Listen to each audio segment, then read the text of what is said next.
Hello, hello, everyone. It's time for NXT Heatwave. Thank you for joining me, your host, Marked by Wrestling, as we're gonna have a good time. We've got quite a show. I believe we're looking somewhere around, let's say 6 matches. Yeah, 6 matches tonight.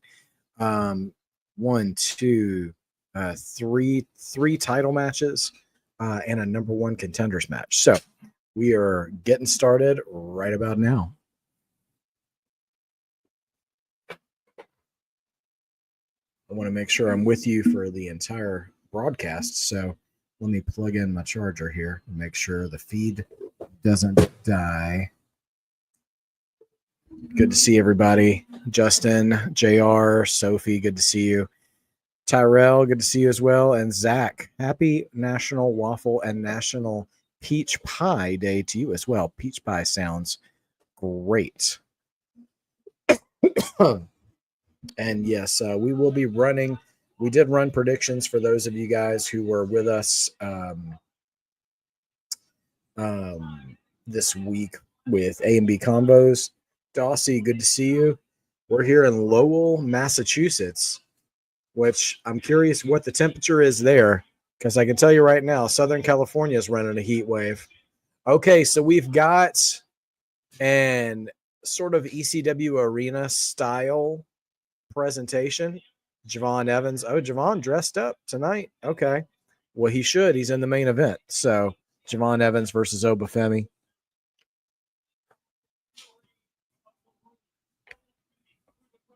Hello, Angela. Good to see you. As the ruler is in the house as well. There are two main eventers. Oh, we see the Secret Hervis and Team Canada here. They don't call themselves Team Canada, but why not? Ethan Page and Chelsea Green taking on Tavian Heights and Tyra Maystew. Jordan Grace here as well. Cheers for Jordan Grace.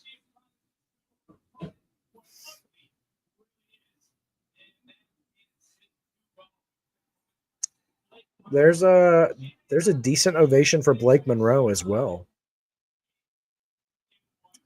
So curious what match starts off the show. But here we are. It's a nice setup. You know, it looks similar to what they did in Philly, but a little more done up for a PLE. Angela, I saw that. Oh my gosh, that was, yeah. Rampage Jackson's son just physically assaulted an indie wrestler. I mean, it looked like it was a work spot that went horribly wrong. But man, I mean, somebody's got to answer for that for sure.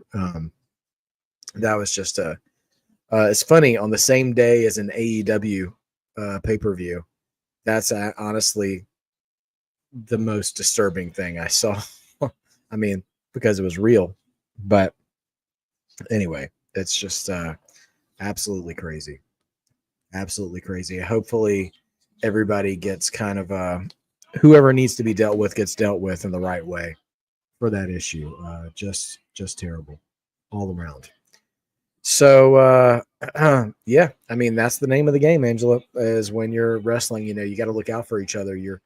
You're literally, you know, putting your body in each other's hands and in each other's care. And, you know, there's a lot of trust involved in that. So, yeah. Yeah, Sophie, I heard Mercedes. Hey, Shamanica, good to see you. She's got 9 belts now. I mean, good for her, I guess. I mean, I'll say this, and I don't, so I don't watch AEW, so I don't know what kind of story they're telling with Mercedes. So they might be doing this, and if so, good on them. But I think you've got a real opportunity to tell a story with someone like Mercedes holding all these belts, but she can't win the one that's most important. Like, if you're an AEW wrestler, if you're an AEW women's wrestler, then but you can't win the AEW women's title. Like, that should be the title that matters the most. Like, you know, if you were a WWE wrestler and you were a tag champion and an intercontinental champion and the speed champion and the 24/7 champion, but you weren't interested in being the world champion, like, come on. So, anyways, like I said, I don't watch the show, so I don't know. So I don't know what angle they're giving with her, but obviously she's making a big impact on a lot of other smaller promotions going around and lending her presence to them and stuff. So there's that side of it too. But it does just always stick out to me that she doesn't have the main title for the company that she actually primarily works for. I'm sure it's a matter of time. She'll get it eventually, but yeah, kind of like Matt Cardona. That's not a bad comparison, Angela. All right. Well, Jada is starting us off, which, means we are heading first and foremost up on this triple threat for the number one contender for the NXT Women's Championship. So Corey Graves is not there on commentary tonight because Raw is overseas. But 1, 2, 3, 4, 5. All right. And this is our opening contest tonight. Jada Parker, Lola Vice, and Kalani Jordan. So if you have major predictions, drop them in the chat. Let me know what you're thinking for that match. And for those of you who didn't join us on the Heatwave predictions for this match, both myself and A picked Kalani to win this match, and B picked Miss Jada Parker. So we will see who comes out on top. Let's see.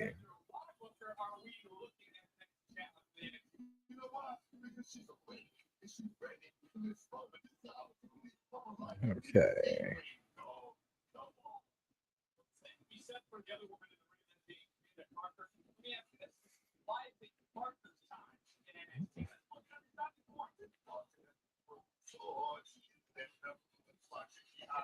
Enough belts to be a Kingdom Hearts character.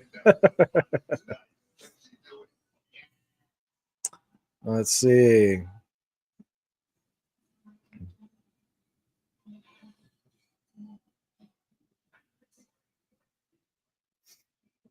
All right. And here comes Lola.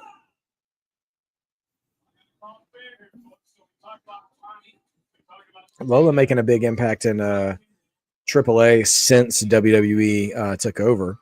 So, yeah. Dossie, just going back, you're absolutely right about, not being more than a receipt in the Indy incident that happened this weekend.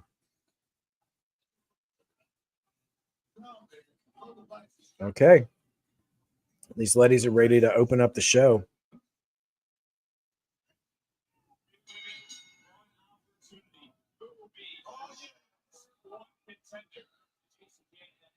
Oh yeah, Cross and Scarlett are in GCW now, at least for the time being, with Shotzi. Which honestly, I feel like that's probably a good move for Cross, because he can let the leash off a little bit in a place like that, and for some performers, it's a good that's a good move post WWE, because obviously WWE being the publicly traded company and family product, sometimes if you're a more aggressive character like Karrion Kross could be, you get handcuffed quite a bit creatively. And so, yeah, I'm sure he'll be able to blow off some steam there for the time that he's there. Chance for Miss Parker in Massachusetts.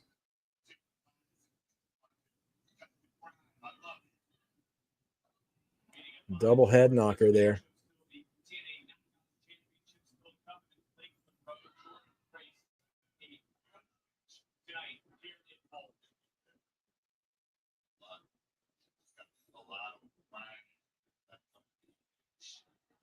All right. Smack to the stomach from Jada to Kalani. And then another chop to the chest for Lola, too. Jada's in control here.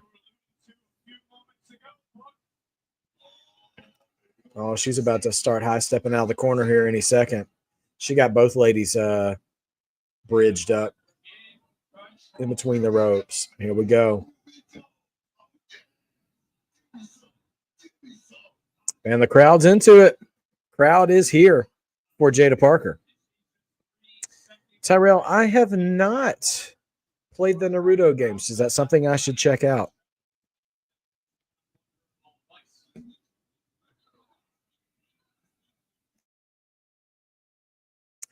Yeah, I mean, clearly interested in being a global product and not just the industry leader, but like the Coke or the Xerox or the UFC, if you will, of their product, of their industry, to where like they are the brand that people associate with that thing. And so one thing I find interesting, a lot of wrestling news sites I've been reading lately tend to trend more on negative publicity. Oh man, Kalani in here, that twist and leg drop out of the corner looks so clean. But Jada's here. She's still got hands. I see some negative publicity towards WWE now. Some of it's earned, but some of it's a little much. And something that's dawning on me is I got to imagine at this point with WWE's aspirations to be sort of the lone product in their industry, or the one, at least the lone brand recognition. Hey B, good to see you in the chat, by the way.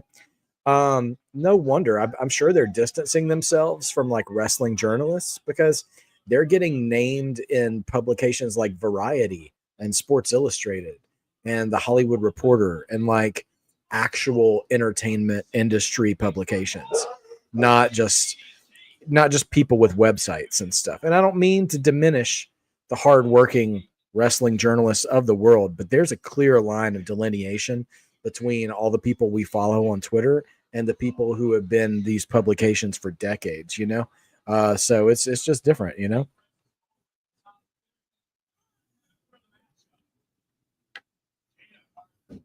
Hey, Rick RT, good to see you. Sophie, case in point, AEW was not actually removed from ESPN's website. That tab that shows an error message had been ongoing since like April. And they're just, and I think any AEW content is just lumped into the professional wrestling section. They just don't have their own section. And Kalani off the top absolutely drops Lola and Jada. Lola had the arm bar in on Jada looking to finish it. And Kalani said, I don't think so. Justin, that's a good question. I think it would be fun to see somebody from AAA tonight, but I don't know where they would fit in. How do you think that would happen? I mean, maybe in the tag match, but Dark State hasn't messed around with AAA at all. So I don't know. Trying to think where you could possibly slide in AAA people. So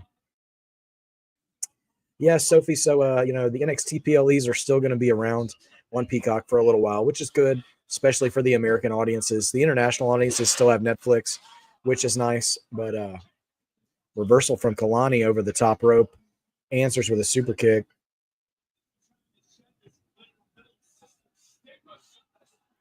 Man, corkscrew over the top from Kalani takes both ladies out. Crowd's here for it.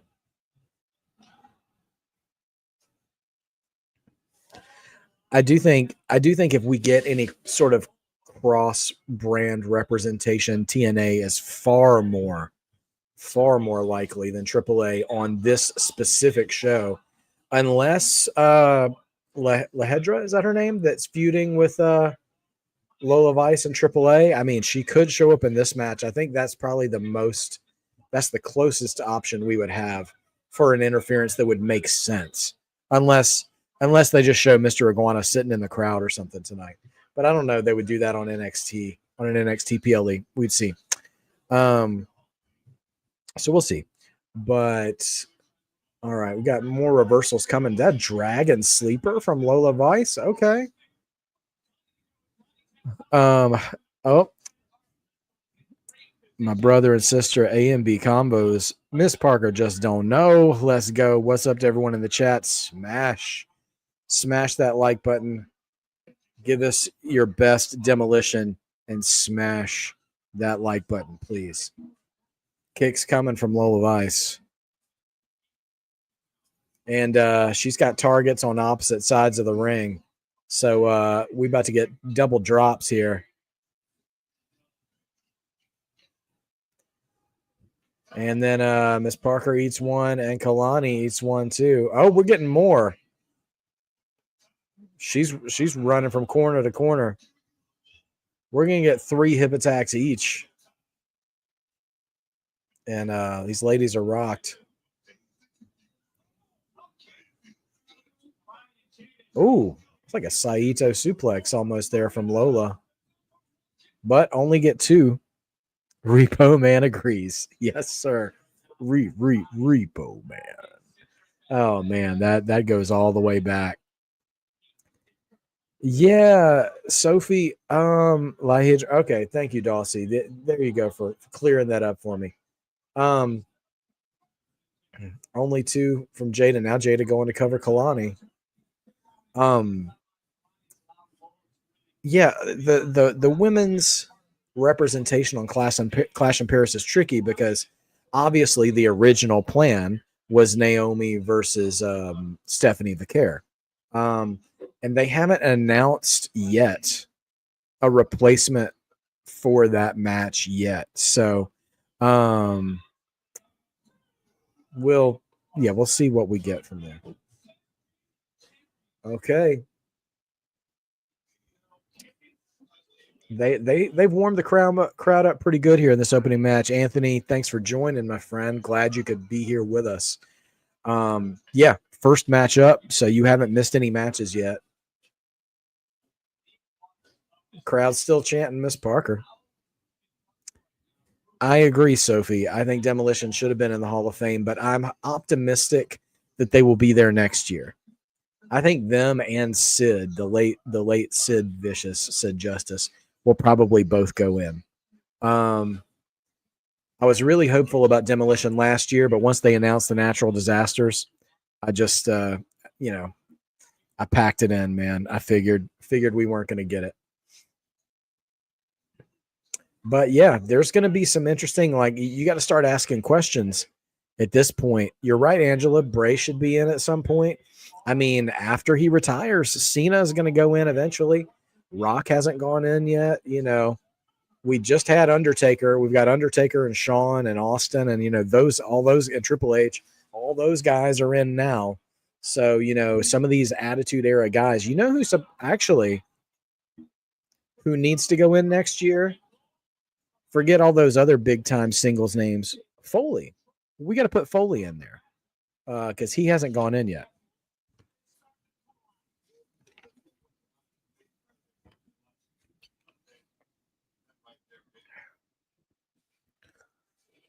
Yeah, I don't know. Yeah, Batista, his time will be coming eventually as well. If they know what's good for him, they would put Batista in there soon because eventually he's going to get too Hollywood famous to be available for them.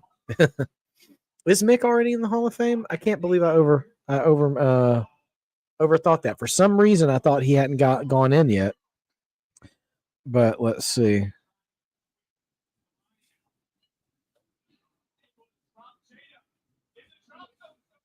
Yep, 2013. My apologies. Thank you guys for reminding me. I'd already forgotten about it. I guess maybe because Foley's been, I wouldn't say distant, but I haven't seen him around, in a while. So you kind of forget. My apologies, everybody. Anyway, and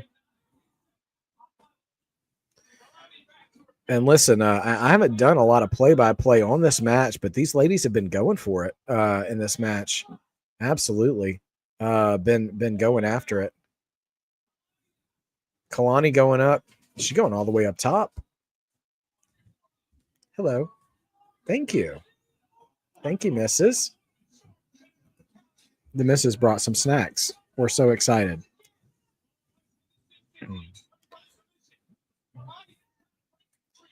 Oh, okay. Well, Lola's got a guillotine choke hooked in on Kalani, and she ain't letting her go anywhere. Oh, wow. Jada tried to break it up with the hypnotic, but Lola broke out it. Stop it. Wow. Lola pulls off the upset. She released the guillotine choke to avoid the hypnotic from Jada Parker. Jada hits the hypnotic on Kalani, and then Lola takes advantage with a roll up and wins. So I'm 0-1. Okay, yeah. So we've got a little mini charcuterie going on here. Little meat and cheese and crackers. You know, nothing too over the top. Something simple for it. But we are all 0-1 in the coalition right now. So hey, but you know what? I believe I said I would be happy with any of these ladies winning this match, and I gotta say, I'm surprised that Lola took that one. So we're gonna have Lola versus JC Jane here in the future. So this is the closest to red wine I got here, buddy. Coke Zero in the cup. But you know what? That finish, that finish was impressive. It was clean. It was smooth. And yeah, so now we're gonna see Lola Vice take on JC Jane sometime in the near future. I don't know if we'll get that on an NXT episode or if they'll wait for the next PLE to do it. So we'll see what happens. Well, we won't get every prediction wrong, Sophie. I mean, somebody will win because that was just a triple threat match, and you know but some of these one-on-one matches we split the decision. So absolutely, B. I couldn't agree more. I'm so happy for Lola. I've been a champion for Lola probably since I started live streaming. I love her gimmick. She's got a lot of passion, and you know, she can really throw down with some actual, like, you know, MMA style offense when she needs to.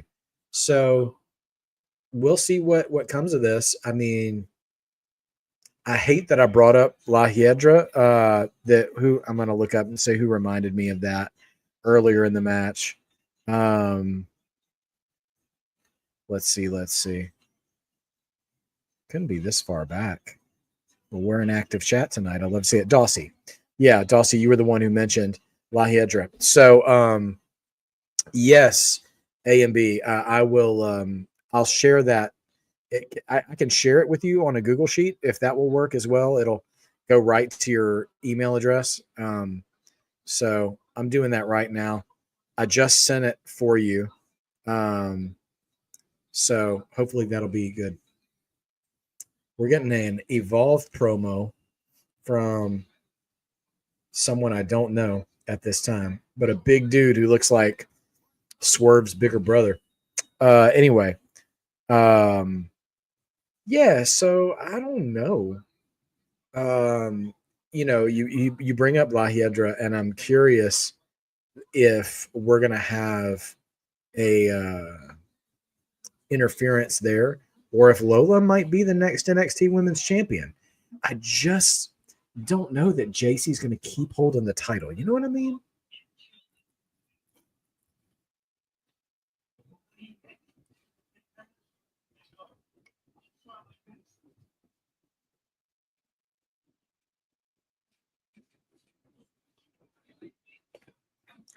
More Evolve promos here. Now, there's a possibility we could see some call-ups in the future based on the booking of this show tonight, but it really depends on how it all shakes out. Now, I'll say this. Oh no, Sophie, my predictions aren't done yet. I still have two predictions that are plausible. One of them is Jordan Grace winning singles gold. And the other one I thought was going to be done, but the Hurt Business, the Hurt Syndicate just lost the AEW tag belts. So Bobby Lashley is without a title now.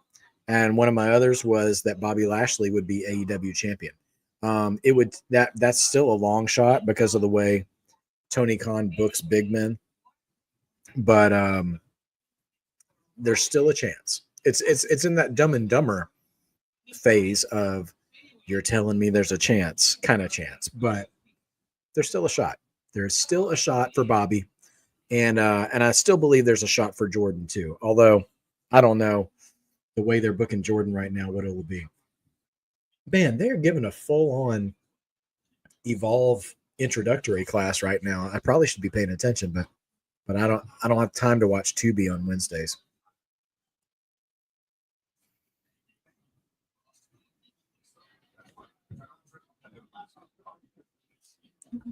Yeah, I know, A and B. Like sometimes, there's the dichotomy of like, are you going to treat NXT like it's a farm system? There were a bunch of vignettes about performers from Evolve, was what I was showing. Right now, they're showing a promo from the Culling, but they showed multiple stars from Evolve and just like who they were and what they were doing.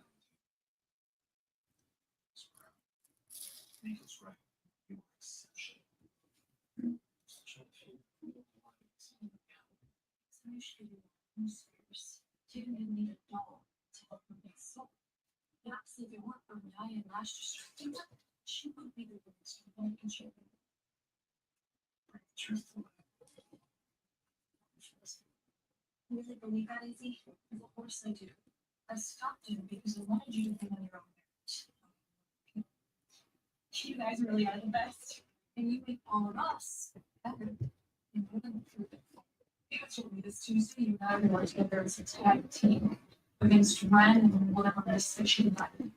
If she can buy somebody, I'm just like. All right, so the Culling are plugging Tuesday's NXT. The ladies are going to take on Ren Sinclair and a partner of her choosing.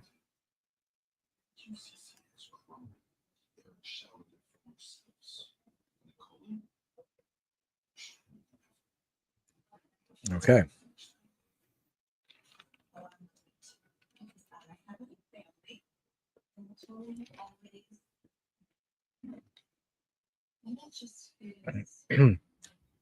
Angela asks what referees should be in the Hall of Fame, and I think this is a good question. They're showing Jordan Grace backstage. She looked like she chopped up an old Macho Man WCW outfit. This red, yellow, and black. Actually, it's Ugandan state flag, country flag colors. So I'm down with that. Anyways, this is a great question from Angela, and I've got several answers I want to put in, but right now, it's win or get off the title shot time for Dark State taking on Hank and Tank. It is time for our tag team championship match. Dark State entering through the aisleway and not through the crowd. And now we're about to see who is actually competing as well. As Hank and Tank with a nice pop from the crowd. All right, I will give you 4 referees I would see. There's more that I could put in, but just 4 off the top of my head. Earl Hebner, Nick Patrick from WWE, from WCW, Tommy Young, which if you guys don't know Tommy Young, he would have been before your time, but he was a peak NWA/WCW ref during like the best Ric Flair, Sting, Lex Luger, Ricky Steamboat, Dusty Rhodes years. And then I'll say Joey Morella. Joey Morella was the son of Gorilla Monsoon, and he was the referee for Hogan and Andre at WrestleMania 3 and was like the head referee before Hebner was. So anyway, those are 4 refs I over time I would put in. You could put in Danny Davis, heel referee back in the day. Also, Randy Pee Wee Anderson from WCW as well. was a brilliantly underrated ref. These were refs who, like, their demeanor and their mannerisms, like, brought excitement to the match. Charles Robinson, of course, Angela, absolutely. And Charles Robinson fits in what I'm about to say as well. All right, Saquon Sugars is one of the guys, is one of the Dark State guys, and it looks like Dion Lennox. No, they've been playing games this whole time. Saquon's not in it. It is Dion Lennox and Osiris Griffin. Those are the two. So basically, not Shaquan, not Shaquan, and not Butt Guy, Cutler James. Sorry, that's pretty crass, but they did it first. Okay. Now let's see.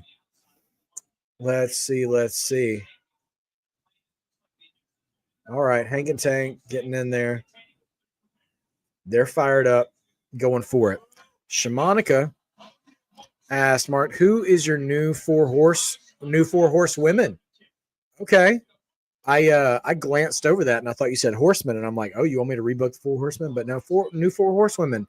Let me think on that real quick because I feel like I could rattle that off really fast. But I want to take a little bit of time to think about it. I'm going to count on my hand, and I'm going to answer that. As a matter of fact, Shamanica, we're going to leave that on the screen in case anybody else wants to participate in that question.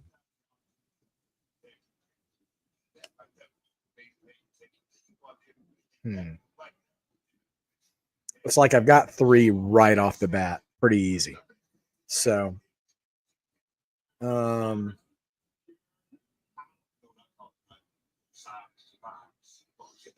Osiris the Virus.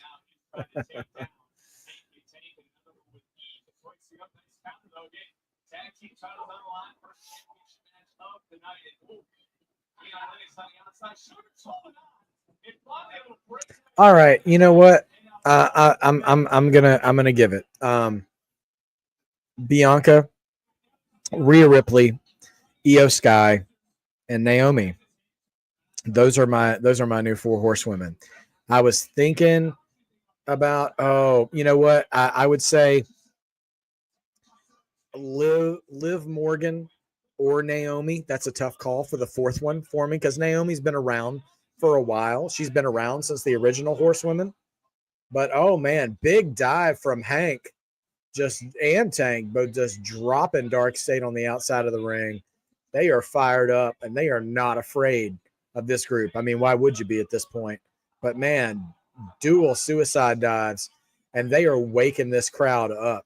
I give Hank and Tank this. They know how to work a crowd, dude, and that will get you a long way, especially in WWE business. All right, we're seeing a lot of votes for Bianca, a lot of votes for Rhea, so I think we all agree on Bianca and Rhea for sure. I see also some Io love, some Asuka love. I love Asuka as well. If it were a few years ago, I would have put Asuka in there immediately. Some for Alexa, Liv or Alexa. Okay, yeah. That 4th, I feel like Bianca and Rhea are auto bids. They're like Ric Flair and Arn Anderson. You know, they're just like Charlotte and Becky, like obviously, you know. But yeah, Rhea, Bianca, Io, Liv, Shamanica. That's excellent choice. I won't argue with one bit of that. And yeah, because I think Rhea and Bianca are for sure 2 of the new horsewomen for sure. And I think Io belongs in that conversation now as well. But Rhea and Bianca have been for a few years now. And then, yeah, that 4th one, you can put in a good number of women. But I think Liv is absolutely a good qualifier for there. I think now, you know, with what she had done over the past 6 to 8 months, Naomi is a good option as well. Roxy and Stephanie Vaquer and stuff, like I think they will be in time, but they're just kind of getting started on the main roster. I wouldn't put them there. Do I see a 3rd set of horsewomen at some point? Yeah, totally. That's where I would put Roxy, Julia. I mean, they were the NXT women. Roxy, Julia, Stephanie, and maybe Jordan Grace or maybe Blake Monroe. I think we'll get that, but it'll be a few more years before they're really settled into the main roster. Good evening, Teflon Don. Good to see you, my friend. We were just talking about who we would call our new four horsewomen. And also, congratulations and happy anniversary to Bailey and Mercedes Moné. A few days ago was the 10-year anniversary of their massive NXT TakeOver main event that really ushered in a new era for women's wrestling. Could have been Raquel. Yeah. And I think Raquel's booking has gotten a lot better than it has been. But yeah, she absolutely could have been a monster. Like, I mean, you could have said the same about Shayna Baszler on the main roster as well. Both of them, I think, did some great work in NXT that really got undercut on the main roster.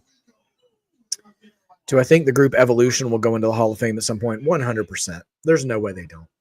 I mean, something really, really disqualifying would have to happen to do that.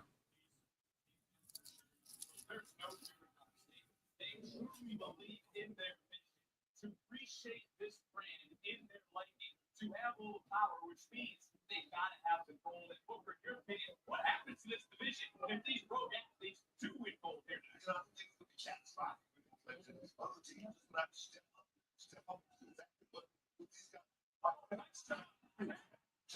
Oh yes, here we go. Tank sacrificed himself for a moment, and now this is that moment. This is a great tag move here.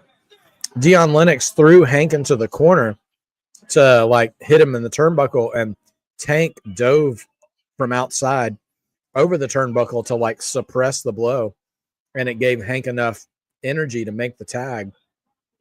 Tank with a cartwheel, shades of Bam Bam Bigelow. Tank is so fired up, dude.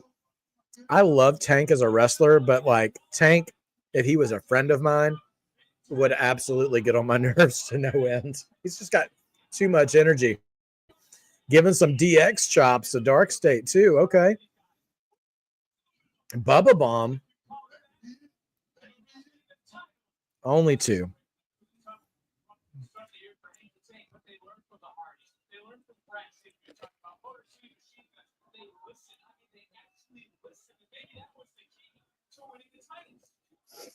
Man. Oh, man. Cutler James sends Hank running into the post. And now Tank is alone. Roll up from behind. Oh, man. Dion Lennox with a really good spine buster on Tank. Oh, this doesn't look good.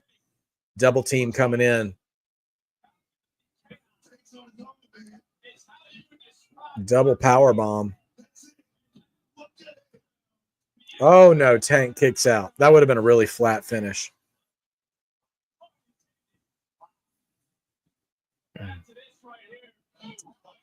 Chelsea Green, obviously, for me personally, could be a number 4 in the horsewomen as well.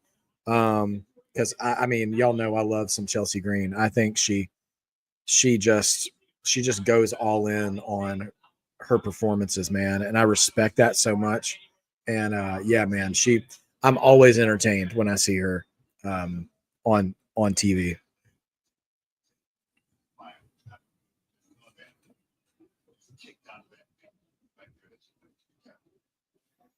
Okay. Oh, okay. Great reversal by Tank. Kind of reverse superplexes, throws Griffin off the top, and he lands on top of Lennox. And now Tank, we're going to see a swanton. Swanton on both of them. Where is Hank, though, man? Hank getting hit by the post isn't enough. But Tank is they're doing callbacks from all the tag teams that they got mentored by. Okay. Hank is trying to get back to the corner, and Dark State keeps trying to cut him off, and he gets the tag, hot tag into Hank. Hank dumps Griffin over the top. Now it's Lennox and Hank one-on-one in the ring. Black hole slam. But they're pulling out moves from the Dudleys, from the Hardys, from Fraxium. Tank tagged back in. And Hank, here we go, dives to the outside. and takes out is it 2 or 3 members of Dark State? Dion Lennox is alone in the ring. Oh, they're about to meet in the middle. Honk, honk, baby. Boom, double avalanche right in the middle. Oh, we're about to hit the finish. Oh, no. Here comes the numbers game. No, not the numbers game. The crowd is booing. Oh, no, we got a doomsday device. 1, 2, that's it. New tag team champions. Oh, that sucked. I mean, it didn't suck. It was a good match. And what was interesting was all the high impact moves in that match were moves taken from other tag teams, like Tank doing the Bubba Bomb, the Swanton Bomb. But now Dark State are tag team champions. I don't know if they're going Freebird style with it or New Day style with it. But Dion Lennox and Osiris Griffin are technically the tag team champions. But that was a wild tag match. Dark State took that one, Rickerty. They came so close, Hank and Tank did, to putting them away. But it was that numbers game. And, of course, all 3 of us picked Dark State to win that match. And so we're all 1-1 right now in the coalition predictions. So there we go. Hey, taking credit for that victory. He called it. Give us some. There it is, man. You did call it. And there we are. They needed, I mean, listen, Dark State needed that win to be legitimized. I don't know what Hank and Tank do next. Do we have a series of matches or what? But let's see now that they're tag champs, who's that going to bring to the forefront? So we'll see. Yeah, I know. That doomsday device, the Road Warriors back in the day, if I may. These 2 fellas made that look easy back in the day. They made it, I wouldn't say made it look safe, but when this fella came off the top and knocked a dude's head clean off his shoulders, more often than not, they made it look like a move just anybody could do. But no, you got to do that move carefully in order to get things, to keep things safe in the ring. But yeah, WWE plugging their podcasts here.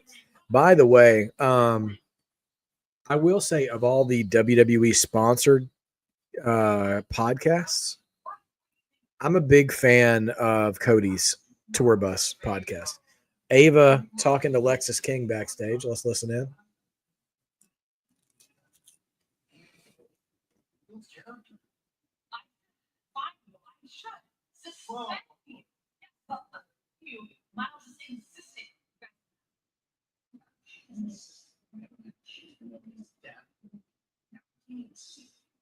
Do you really want to keep pushing it?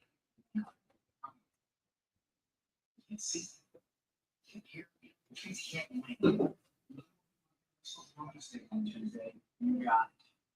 You know what?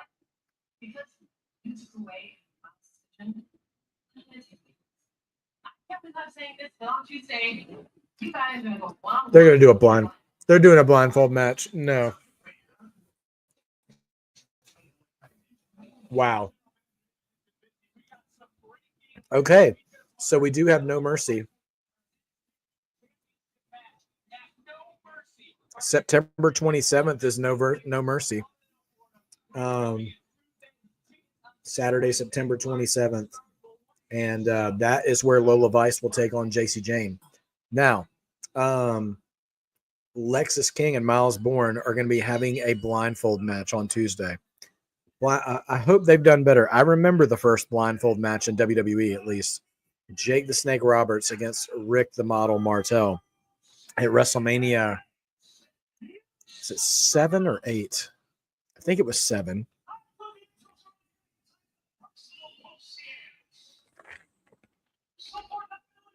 All right. It's time for the TNA Triple Threat Women's Championship. JC Jane versus Ash by Elegance, who is making her entrance, and Masha Slamovich. So just as a reminder for sorry, let me take this graphic off the screen here. As a reminder from Coalition Predictions in this match, A and I have both picked JC Jane to retain, and B has picked Masha Slamovich to be the new Knockouts champion. Now, first blindfold match in WWE was Jake the Snake Roberts and the model Rick Martel. You see, Rick Martel, he was a model, obviously, and he used to walk around with this perfume called Arrogance that he would spray into the air, and because all the wrestling fans smell bad. And he sprayed Jake in the eyes with it at one point, and Jake went blind. And so as a result, when he was ready to come back, they had a blindfold match where they wrestled each other with hoods over their heads and couldn't see each other. So anyway, it was an interesting idea at the time.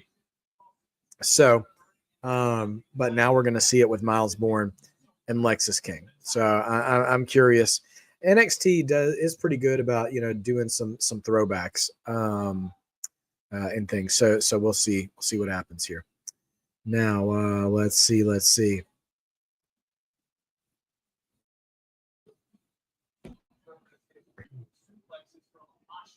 Angela, I agree. Brian Pillman. I just didn't. I forgot that he wasn't in the Hall of Fame. Let's see.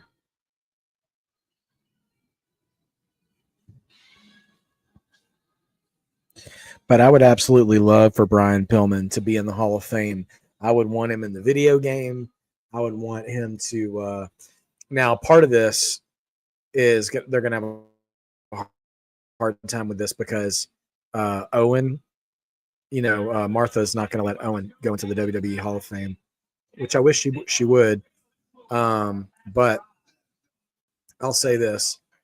If they could get Owen, then you could put the entire Hart Foundation in as a stable. You put Owen and Pillman in there, but Pillman absolutely deserves it. Who inducts Pillman? I mean, you gotta look at King. I mean, it is his son. I think what you do in that situation, Angelo, is that you have Austin induct him, and then since it's a posthumous award, that Lexus would accept it and give the acceptance speech. I think you do both in that situation. But yeah, Austin's got to be the guy, right? Could you imagine, because I can just imagine any of the old heads that are there that were around when Pillman was around would love to be the one who gets to tell Pillman stories leading up to that induction, because he was such a unique personality and a game changer back then too. So yeah, I would love to hear Austin tell some stories about Pillman inducting him into the Hall of Fame. All right, here we go. Triple threat match on. Ash and Masha already fighting amongst themselves. And JC, like an idiot's don't ignore me. And they both just clock her.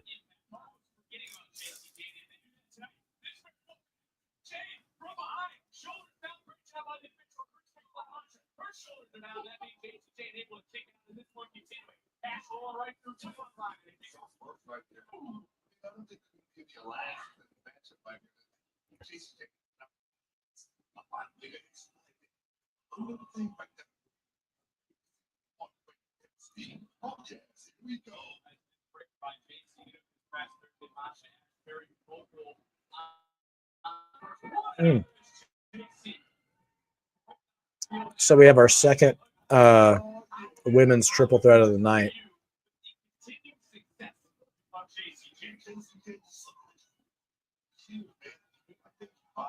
And now Masha with a suicide dive takes out all of Fatal Influence.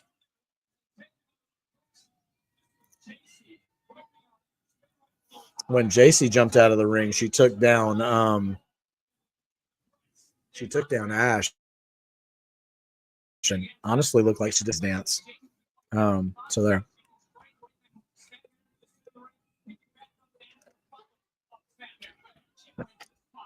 Ricker T, I agree. Bad News Allen, also known as Bad News Brown, would be a great addition to the Hall of Fame. Former world judo champion. He was one of the only, legend has it, one of the only guys in the locker room who was not intimidated by Andre, and a legit tough guy, and a memorable character back in those days. So Rickardy, hopefully that was sufficient. I'm trying to think of who I could compare Bad News Allen / Bad News Brown to. I mean, a little bit like Farouk, in the sense of like you just knew you couldn't cross him, and just, you know, a surly figure, but also could go in the ring and was tough. He always wore that one black glove too. I always thought that was pretty cool. Even if I didn't like him because he was a bad guy, I was like, that one black glove is pretty cool. Yeah. So before he came into WWF, he went by Bad News Allen, because I think Allen was actually, I think that was his real name. But you know, WWE likes everybody to sound like a cartoon character, so Bad News Brown kind of rolls off the tongue a little better. And also, they could make money on toys if they could own that name. Who would induct Bray? I mean, you got to think Uncle Howdy. You think Taylor, his brother, that Bo inducts him. Although you could also have Mike, his dad, induct him as well. IRS. You have a couple of options there. And I think it's just a matter of, like, I can imagine them asking Bo if he wants to do it first. And it would just be up to whether or not they want to do that. Luke Harper. All right. Here's the thing about Luke Harper. Brody Lee. I'm going to say something a little controversial here. And I say this as a Brody fan, as a Luke Harper fan. I don't know that Luke Harper goes in by himself. I absolutely believe they would put the Wyatt family as a faction in the Hall of Fame one day. And Luke Harper, other than Bray himself, out of the people who came through in both the Wyatt Six and the Wyatt family, Luke Harper was my favorite character. But yeah, I would be surprised if Luke Harper got his own induction. But I wouldn't be mad at it. I would not complain. I wouldn't say it would be wrong. I just, knowing what they do, I don't know. Yes, Dossie, when Brett destroyed the trophy at WrestleMania 4, that battle royal, that opening battle royal. Yeah. Well, that was actually, I think, kind of the beginnings of Brett's face turn too, because he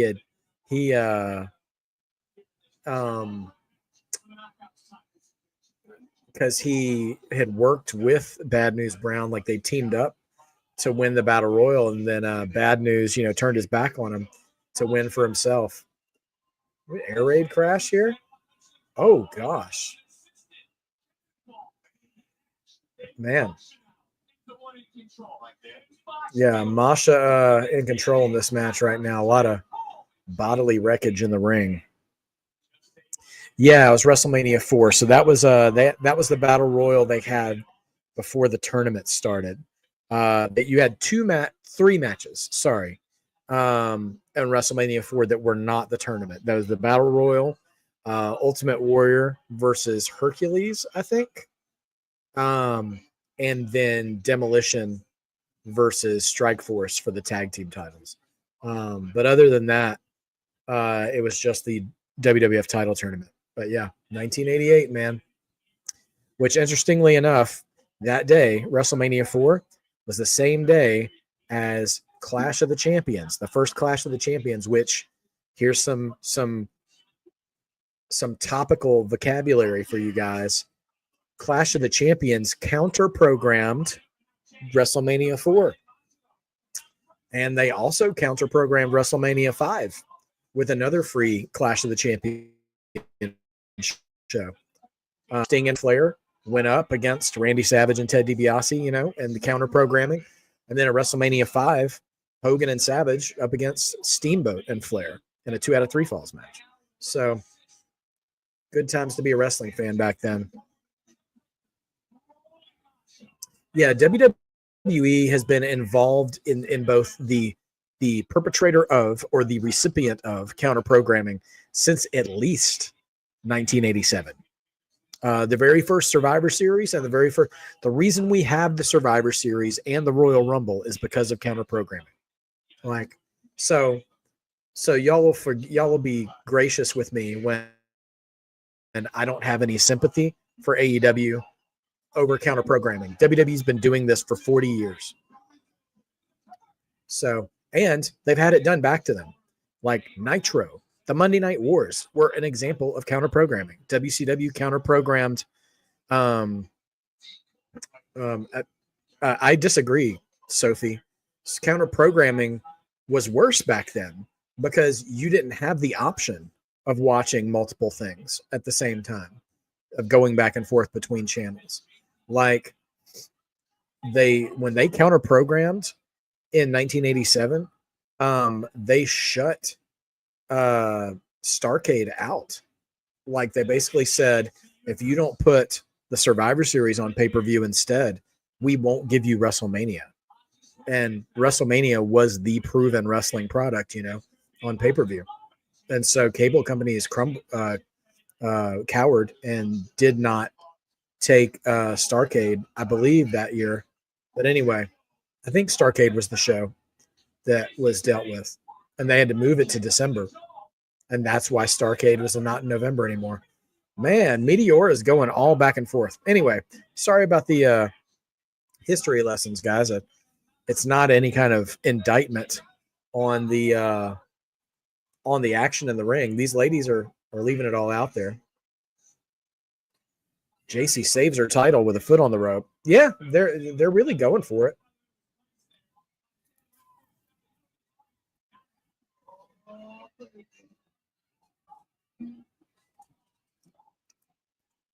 It's about to break down outside. Fatal Influence and the Elegance brand all trying to do something. Oh, the ref saw Jasmine Nix take a cheap shot on Ash. And now Fatal Influence has been barred from ringside. Way to go, Jasmine.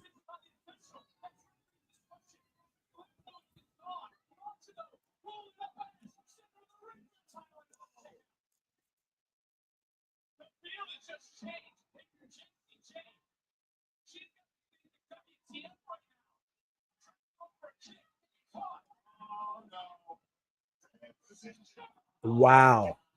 Electric chair face drop on the apron by Masha to JC. And now Ash is up top. She's about to dive. Ash wipes out both ladies on the outside. I'll tell you what. Now, the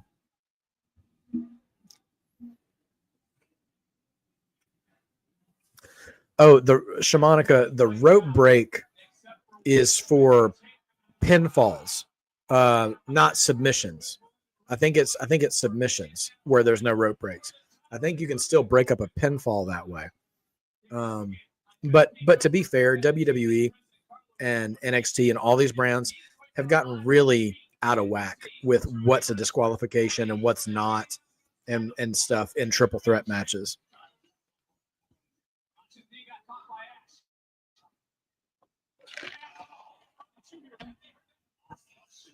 I'll say this right now, but with Fatal Influence being banned from ringside now and the Elegance brand still there, if JC Jane still wins this match, they are going to have quite the narrative to put over JC Jane as a competitor.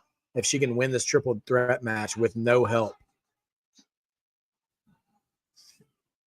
Oh, man. JC almost stole it. Man, she almost did it, too.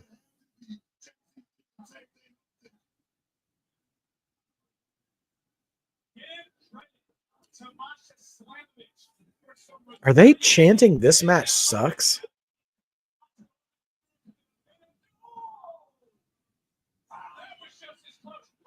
Oh, spinning elbow from JC. But nope, Ash by Elegance pulls JC out of the ring. Now the ref had to see that. Why doesn't he throw them out? Swanton by Ash on Masha. And Ash is the new Knockouts champion. Wow. Dana Brooke. This ref sucks. Okay, thank you, Angela. So it's a pro NXT crowd. Man. Wow. So man, we're all 1 and 2, man. I did not think they would give it to Ash. I mean, it was a great triple threat.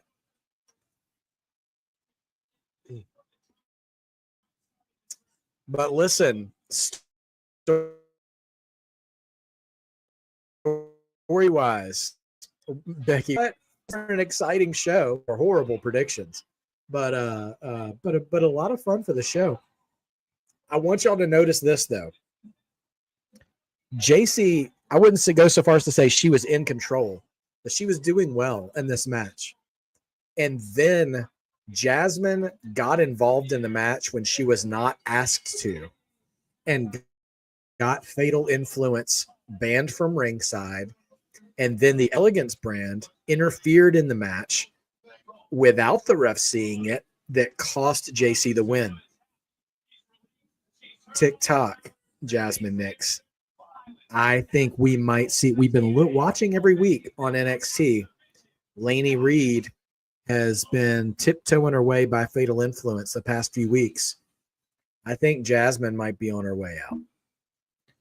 Because if I'm JC, I ain't letting that slide.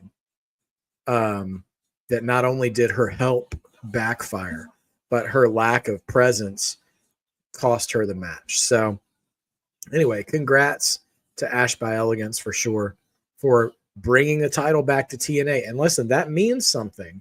It's TNA too. Now Ash will be the performer who brought victory back to TNA out of, the perceived embarrassment of, of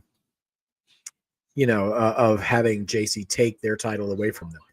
So much like, it may be Mike Santana who takes the TNA title back from Trick. We'll see what happens there. Yeah, man. We might, the 2 belts experiment is definitely over for the women at least. So now, not only is JC done with TNA, but now she's got to deal with Lola Vice.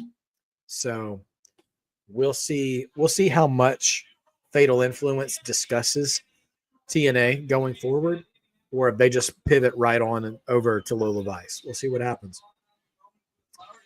But if I'm JC, Jasmine's got some splaining to do for sure.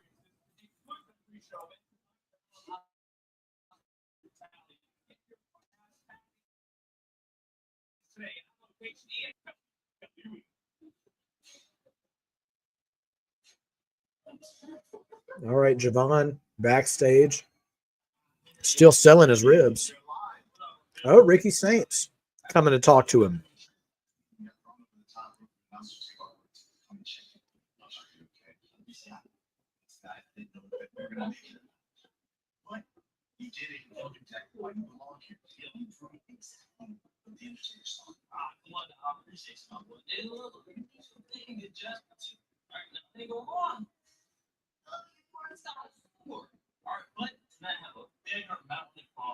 I don't trust Ricky Saints. I do not trust Ricky Saints. He's like, I wasn't sure if you were going to make it tonight.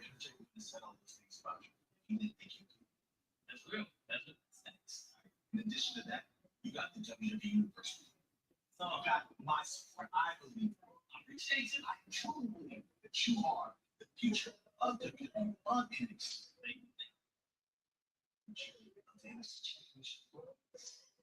Absolutely. You don't like to hear that. I understand that 1,000%, but I wanted to tell you, man, to me, tonight you're going to do something that no one has done yet, and that's throw over. You walk through that curtain tonight. Don't you know the work is on your side? Yeah. Well, I appreciate you walking in, but tonight after the match, NXT is going to get real Okay. Well, NXT watches the Coalition. I'll tell you that right now. Because, Halloween Havoc is coming back October 25th. Okay, they're just announcing all their PLEs. I said it on Thursday. If you move the belt off Oba to Javon, you can open up to new contenders. First and foremost, a heel Ricky Saints. I'm telling you, Ricky got one of them faces that you just want to punch a little bit. I mean, nothing personal, Ricky. Just the face God gave you, dude. Anyway, next match coming up is a grudge match. Jordan Grace and Blake Monroe. To give you guys a reminder, Coalition predictions. A and B have both picked Blake, and I picked Jordan Grace. To be fair and contextual as well, though, B said that Blake would win by, we're not judging her by her fantasy booking, but she did say, in case it happens, that Blake would win by disqualification because Jordan would lose control and rage out in the match and beat her to the point that she gets disqualified.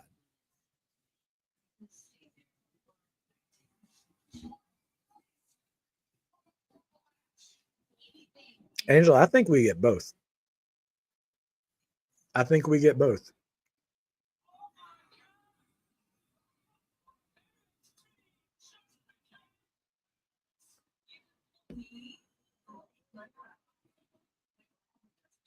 Now, I'll tell y'all what's crazy. Oh, it's real. That's right, Rick RT. We are already halfway through the show. We're only an hour in. So I guess maybe we're looking at maybe 2.5 hour run time today.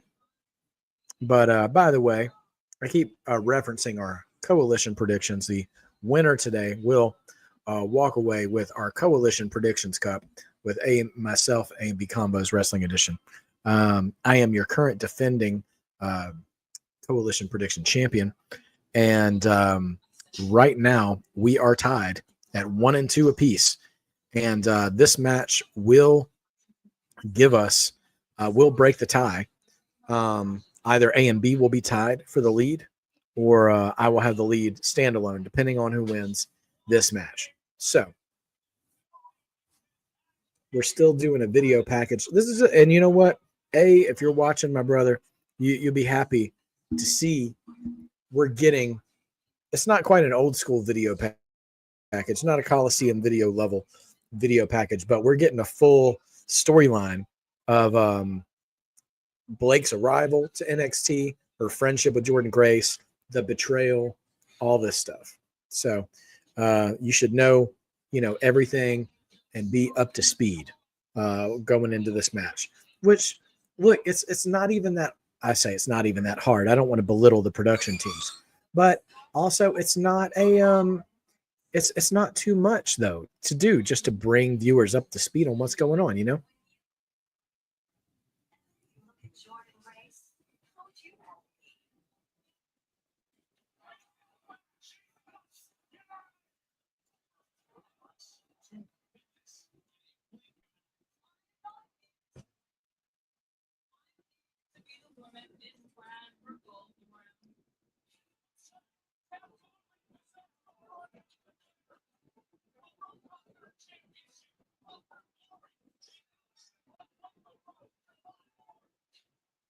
I have to be honest.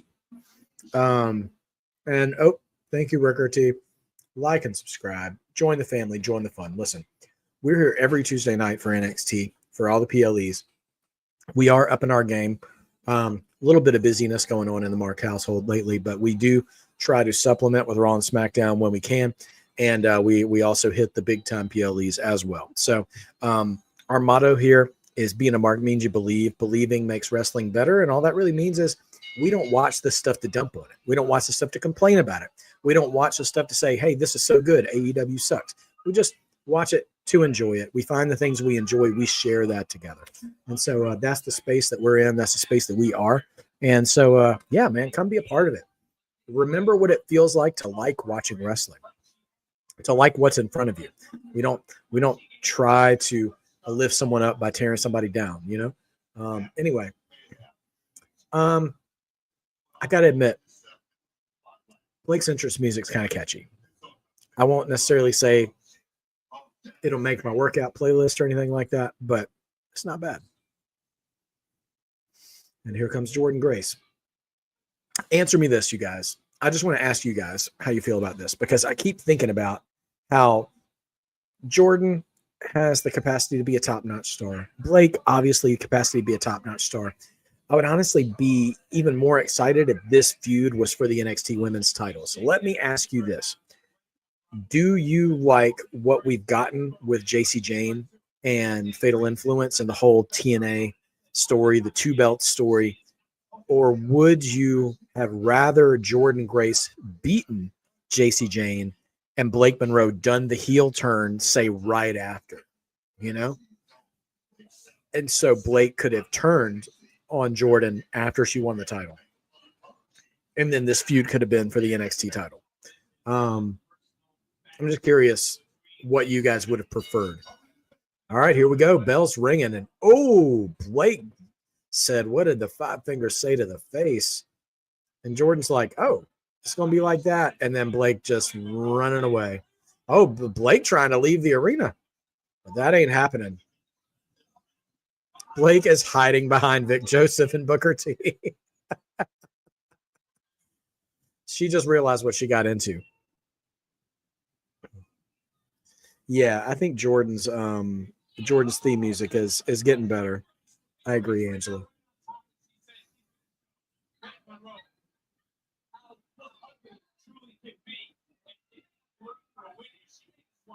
Just rolling and punching. Also, shout out and prayers for Jordynne Grace's family. Her husband had multiple strokes recently, just out of nowhere. He seems to be recovering okay. But yeah. Beauty versus the Beast, 100%, Angela.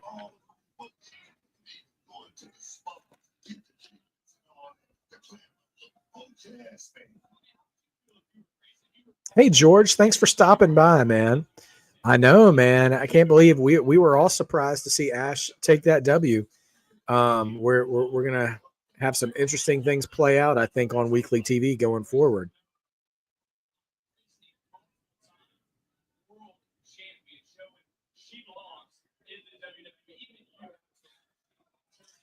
I know her husband was, I don't know how old he is, but I know he used to be, I don't know if he still is a wrestler. I thought he was like an indie wrestler for a while. Ricker D. All right. You got Jordynne. Okay. Me too. I want her to win.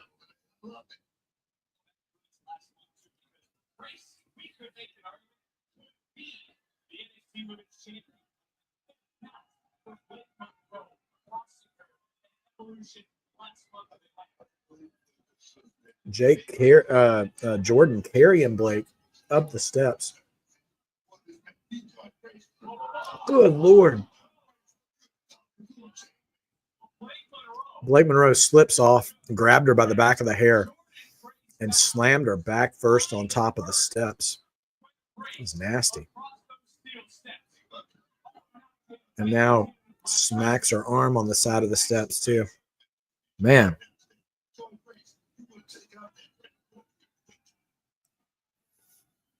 Yeah, I think in the long run, I mean, you couldn't And I want to give A credit because I believe it was A. Sorry, Becky, if it was you.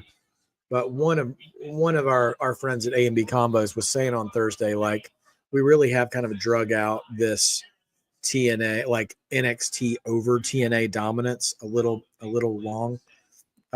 Both titles, at the same time.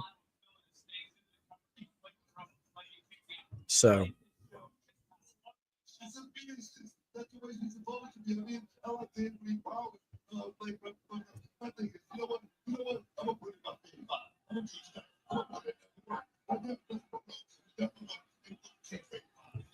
there's dueling chants in the crowd. Let's go Jordan, let's go Blake.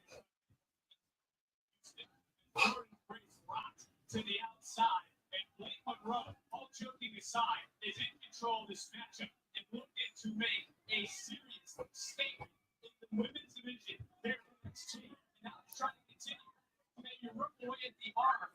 Man, just keep yanking that shoulder into the corner post. Oh, it was you, B. All right, I got you. Credit where credit is due. That was absolutely B's point about the length and duration of NXT holding TNA titles. JR, you have a point. That is a thing I kind of like about Blake, is that she has the very like Tori Wilson kind of presentation, but she wrestles not exactly, but like a Rhea Ripley. Like she wrestles kind of nasty, kind of aggressive, physical, like you said, but she looks like a diva. So you're not expecting that style out of her, which is pretty cool. Not every woman can pull that off, and it becomes less special if everybody was like that. But I don't know a lot of women, female performers, who have that look, but also that style. And it's a cool combination.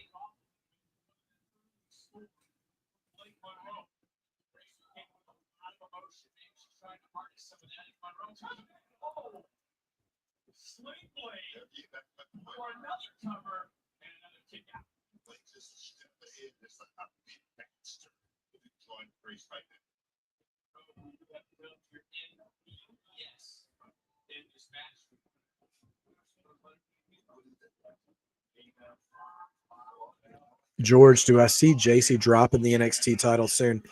Well, she's got I tell you what, and also listen, I want to give Blake credit. She is working a body part. She's working this arm, working this shoulder the whole match. It's very old school. Now, I was going to say this. She's got her next opponent lined up, and I would have thought maybe that title's in danger. But now that she's lost the TNA title, I'm curious how quickly they will take both belts away from her. I don't know.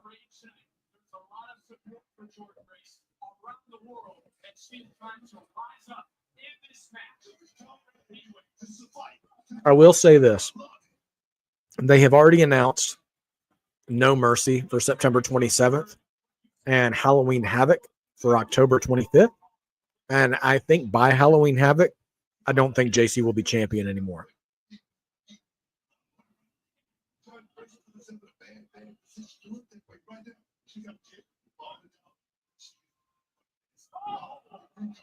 There's some unique offense from Jordan Grace I don't think I've ever seen from others. She had her in the backslide position and was just ramming her backwards in the into the corner, and then rolled her over into a clothesline. To put it short, yes. Spine buster from Jordan coming up. Jackhammer. It's kind of a short elevation on the jackhammer. Only two, though.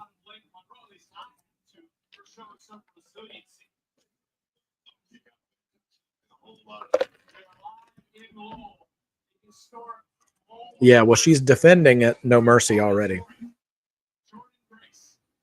They announced that when they announced No Mercy tonight.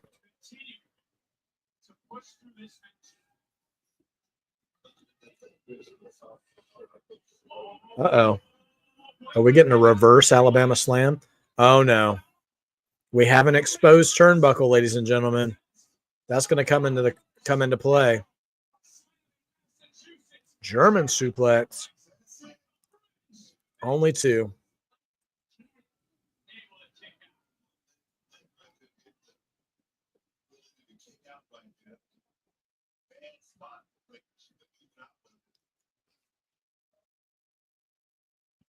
You know, Ricker T, I would be so surprised if Mandy came back, because I feel like she's been doing a fair bit of hating on WWE on her podcast. Not explicitly, but she keeps bringing other people on who kind of dump on the WWE culture. But yeah. Was that a skull crushing finale?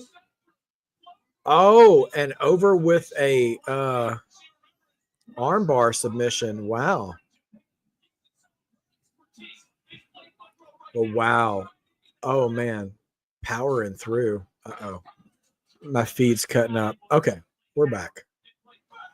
Ooh, big knee to the face. Only two, though.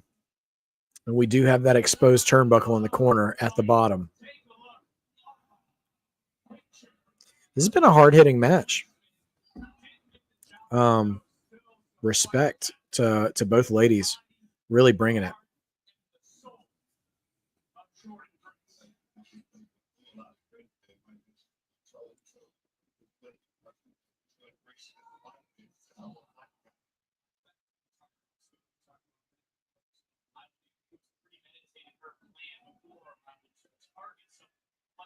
Jordan's got her up in the electric chair position.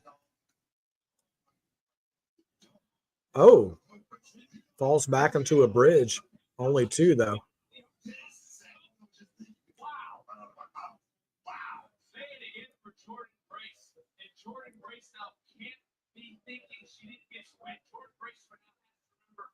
Trials and tribulations.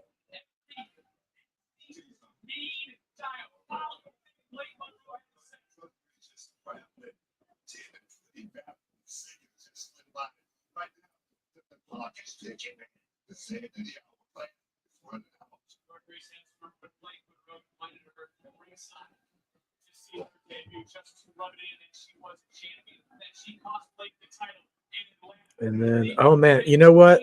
Blake is still working. Oh, headbutt. She keeps working that shoulder, and I'm just so impressed with that.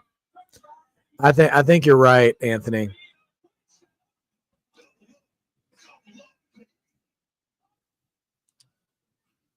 I tell you what, George, my mark moment so far. I mean, I think Ash winning the title was a big surprise to me, but honestly, I'm enjoying that. I know I'm not talking a lot right now, but I've been really enjoying this match. Like, it's I want this to come out the right way. This is just a good wrestling match. Like, this feels like a match I could have seen between, Tully Blanchard and Dusty Rhodes or something.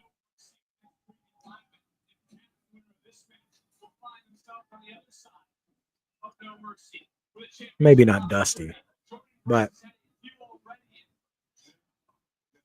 Blake is working like an old school horseman. Yeah, Angela, it's an old school match. Like, and that's the thing about old school stuff, is that people who are unfamiliar with old school stuff will say that it's boring because like it's slow or something. But it's not the speed of the match. It's how hard they're hitting in the pace of it. Oh, man. Hurricane Rana into a top rope power bomb. Jordan only two. But Jordan doesn't have anybody to blame but herself. She's not trying to secure the pinfall, girl. Come on.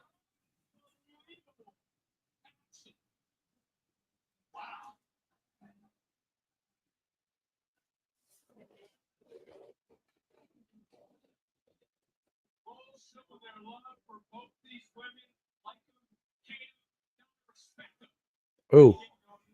Jordan was going for the finish. Now, Blake has gone to the corner with the exposed buckle. Oh, she just kicked Jordan's back of the head right into the exposed buckle. DDT. That's it. And the ref just And that's 3.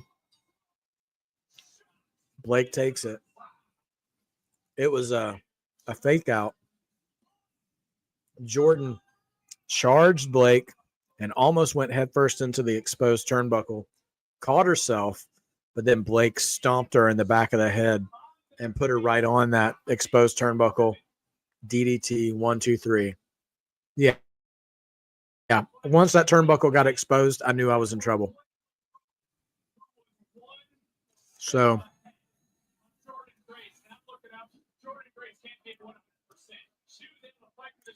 A and B are currently 2-2, and I'm 1-3. So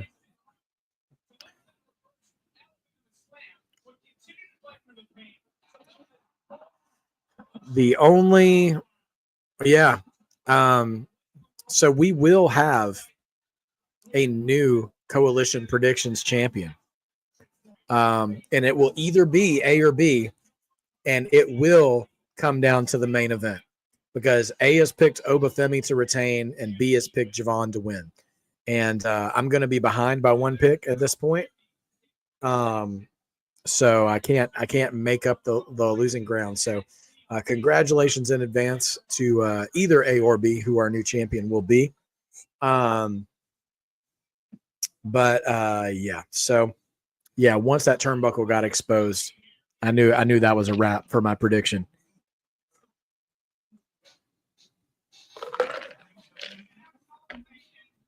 Now,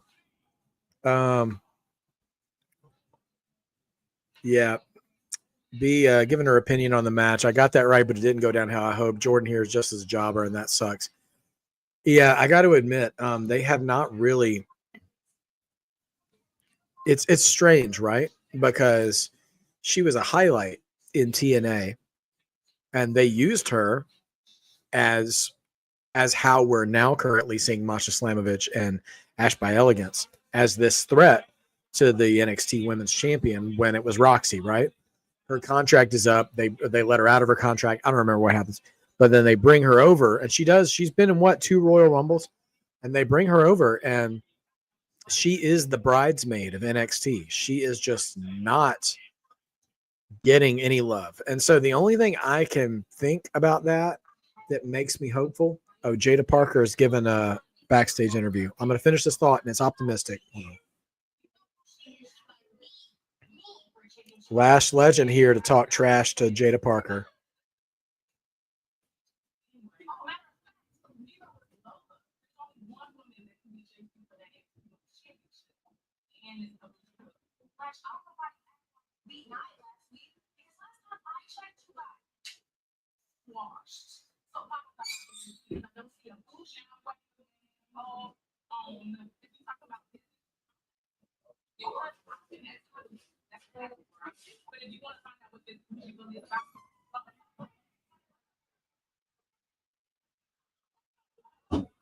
Okay.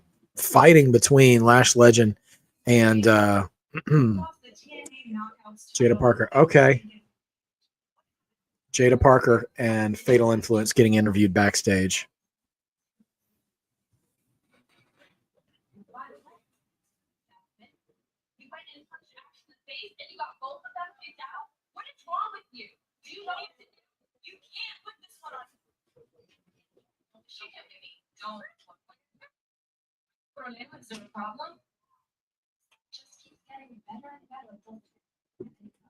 A lot of infighting with Fatal Influence, and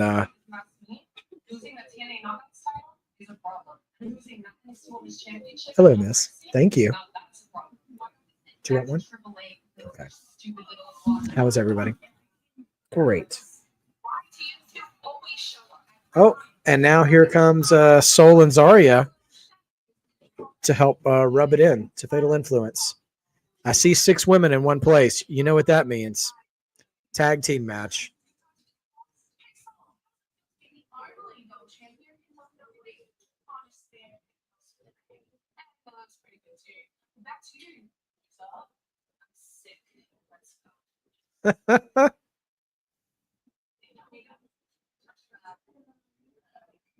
Okay. Sol, Zarya, and NXT Homecoming September 16th.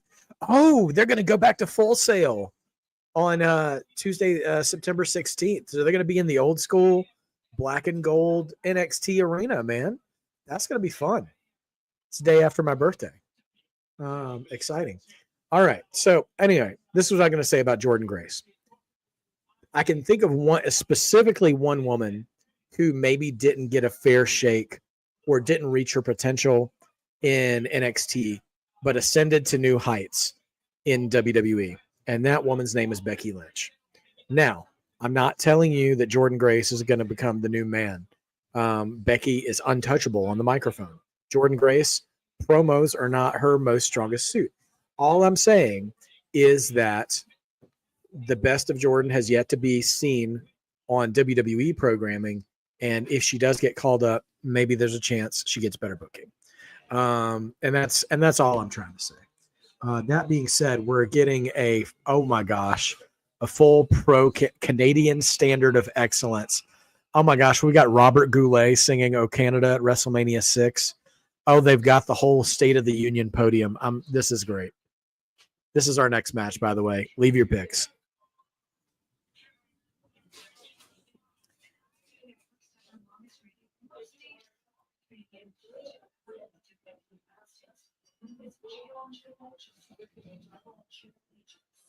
Oh my gosh. This is great. Absolutely love it. Oh, Anthony. Oh, that's a good call, man. That is a good call. Oh, Dro Roman coming back to Birmingham. Okay. Well, that should be a fun show. Now, it's the real Robert Goulet. For WrestleMania 6, he sang the national anthem in Toronto. He was their celebrity ring announcer, singer of America the Beautiful and stuff. So anyway, pretty wild. I loved it.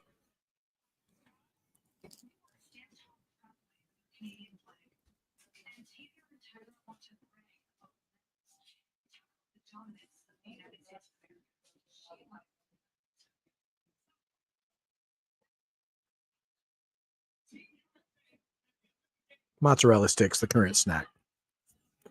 Yeah, that numbers game, George. It took over for Dark State and Hank and Tank. Hank and Tank made a good show of it. They had the crowd rocking, but just couldn't do it. Oh, Rick RT. All right. Excellent. So, yeah. So I'm not happy with Jordan's, record, I guess, on NXT, but there have been some women who have shined a little brighter on the main roster than they did in NXT. Becky Lynch was one of them. Bianca was also another one. She was never a champion in NXT, and she's one of the faces of the division now. Those are probably the two best examples I could give. But yeah, so all is not lost yet, but we'll see what comes of it.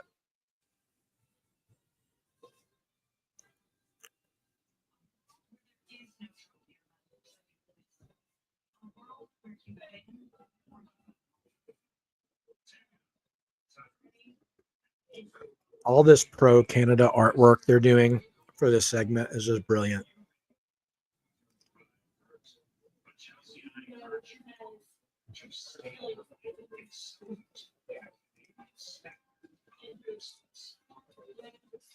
Wow. This should have been like a flag match or something. I guess, I don't know. Maybe that doesn't roll as well these days.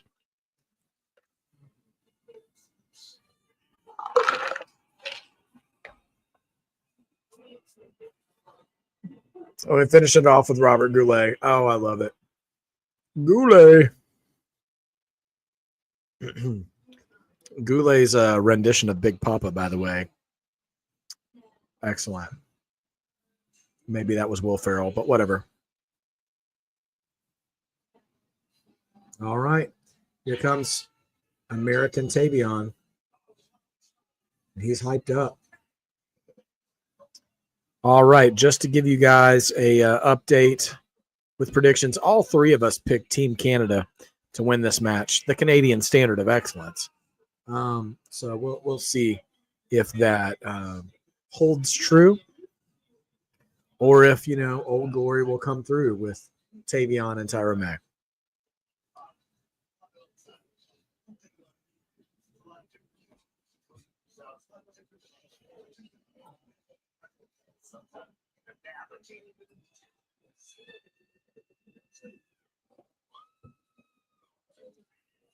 Okay, here she comes.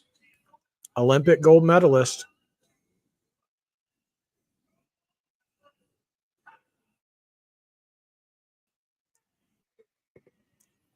She's got gold medal merch, and she just gave one to a little girl in the front row. That's so cute. At first second, I was like, girl, are you giving away your gold medals? What are you doing? But that's such great, cheap merch opportunities to give away gold medals to fans on the way down the ring. That's brilliant. She's got a ton of energy, man.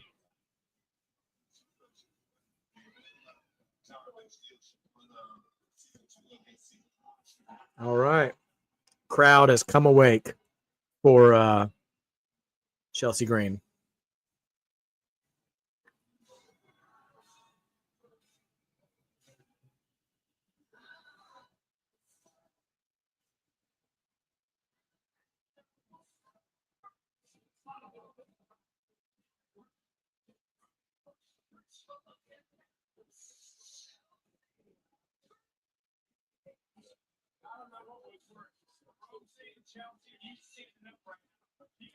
It's funny.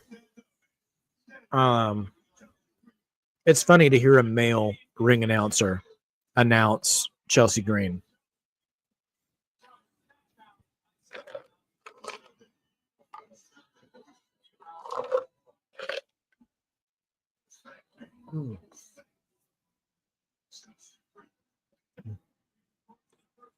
But Lowell Mass loves Chelsea Green, dude. Yeah, no, John Brooks. First of all, welcome to the chat, man. Blake and Jordan gave a great match. It was a great old school, hard hitting match. Great finishing sequence. I will say, even though Jordan isn't winning a lot in NXT, I don't think that match made her look bad. She just got outsmarted by one move, So we'll see. Rick, from what I keep hearing about Bayley, it's almost like she's dealing with, I don't want to say multiple personalities, but no problem, John. It's like she's dealing with all her gimmick personalities at once, which is really interesting. I'm curious what that comes from. Also, Chelsea and Ethan Page are in matching gear. And not just both Pro Canada gear, like right down to having their initials like emblazoned in black and white in the gear too. And they have like half maple leaves, one half maple leaf on the next to their initials. That's they look like a straight up regular tag team. That's pretty dope. I mean, listen, Tavion and Tyra May also are working red, white, and blue too, but aesthetically, this is one of the coolest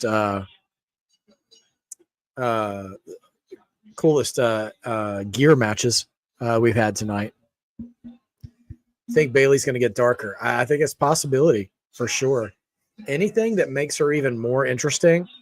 The crowd is chanting for Chelsea to get in the match with Tyra May. And even Ethan's trying to talk her into it. But she's regretting it already. She is getting out wrestled here.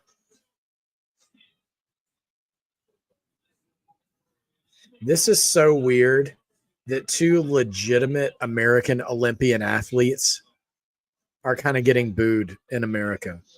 And they're not going over the top America either. This crowd is very pro Canada.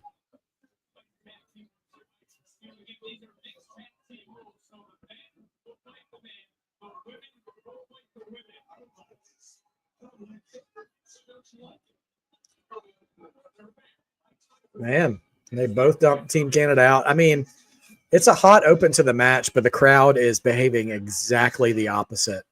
They are not feeling Tavion and Tyra at all. Oh, and they both took the straps down and everything. Like, these are all great babyface Kurt Angle style moves.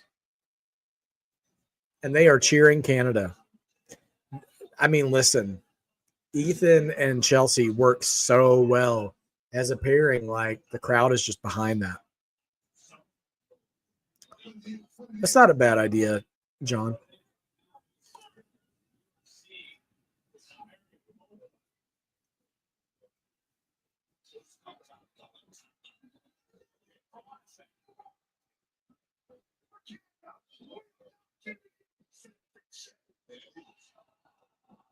Ethan Page.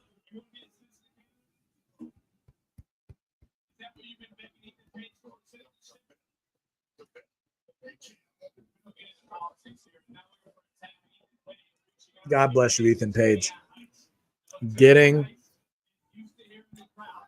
on the mic and saying, it doesn't matter how much you cheer for Canada, we are not giving you citizenship.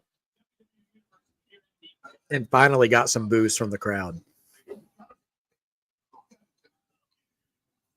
And now they're cheering for Chelsea. Ma'am, I give Ethan Page credit. He's trying to get the crowd to be where they want the crowd to be. But I don't think Chelsea's going to be able to do it. Not because she's not good, but like, I really think they love her too much. Chop from Tavion.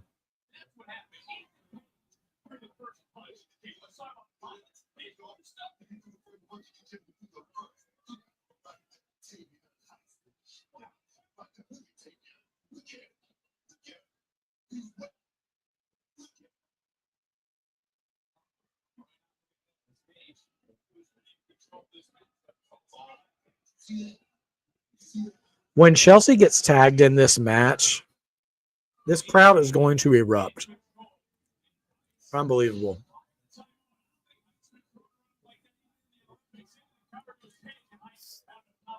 Ethan Page in firm control on Tavion Heights. Also, just want to give like Chelsea more credit too. Like, she's staying active on the corner.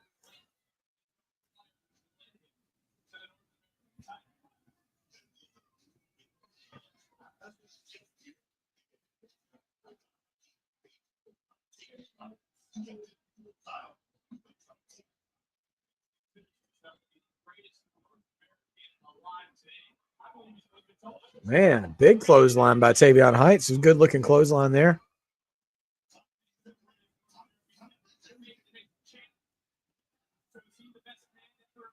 Again, loud Chelsea chants.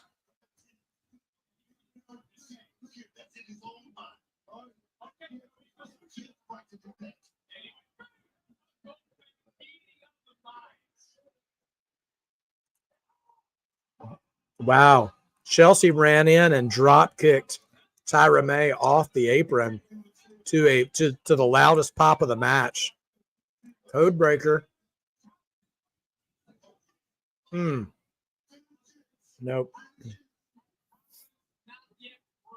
Yeah, I'm glad they've kept the Secret Harvest with her. I mean, their whole package deal has been a lot of fun.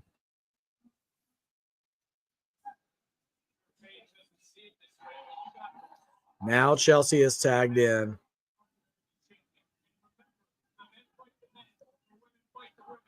Oh, Chelsea tried to smack Tavion and he wasn't having it. And boom, she eats a spear from Tyra May.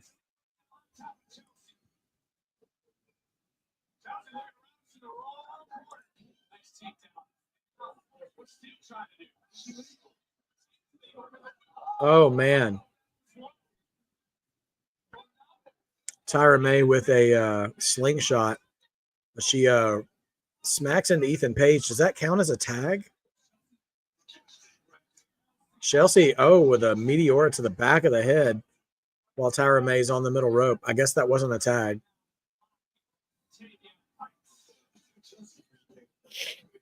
For the second time of the night, we've seen kind of a stomp into the bottom turnbuckle.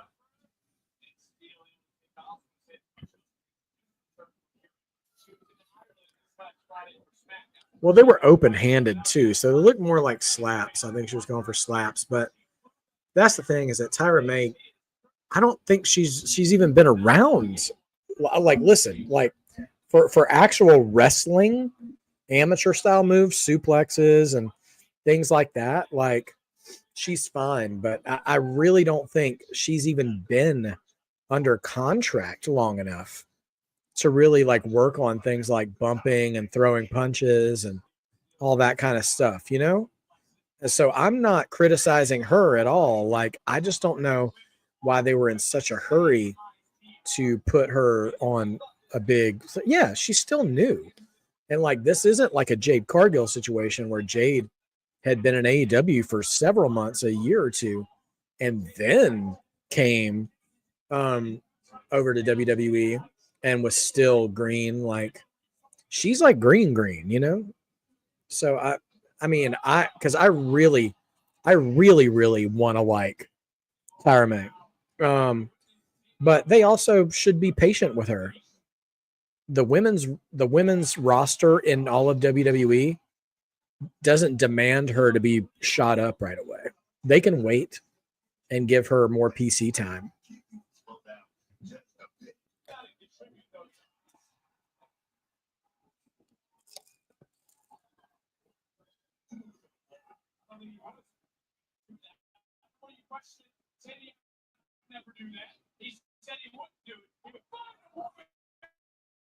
Double big boot knocks out Tavion and Ethan Page. And the Chelsea chants are back.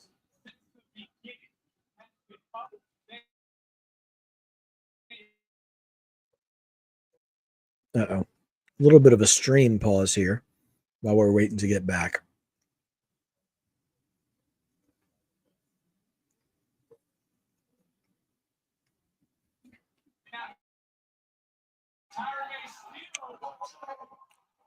Oh, Tyra May with a gut wrench suplex on Ethan. And now Chelsea eating clotheslines. Crowd doesn't like it. Was that supposed to be a sling blade? Spine buster. Not a bad looking spine buster from Tyra May. Oh, she's trying to give a German suplex to Ethan Page. But here comes the Secret Hervis.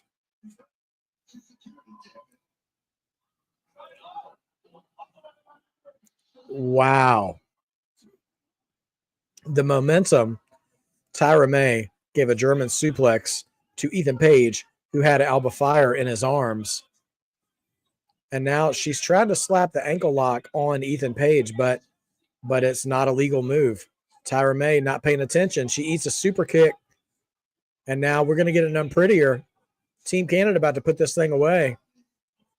Unprettier right in the middle of the ring. A loud pop. Canada takes it.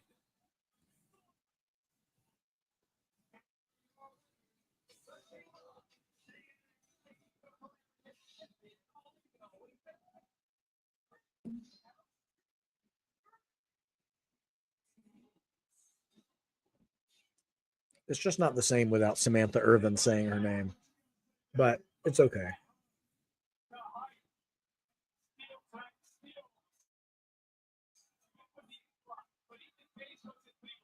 Y'all,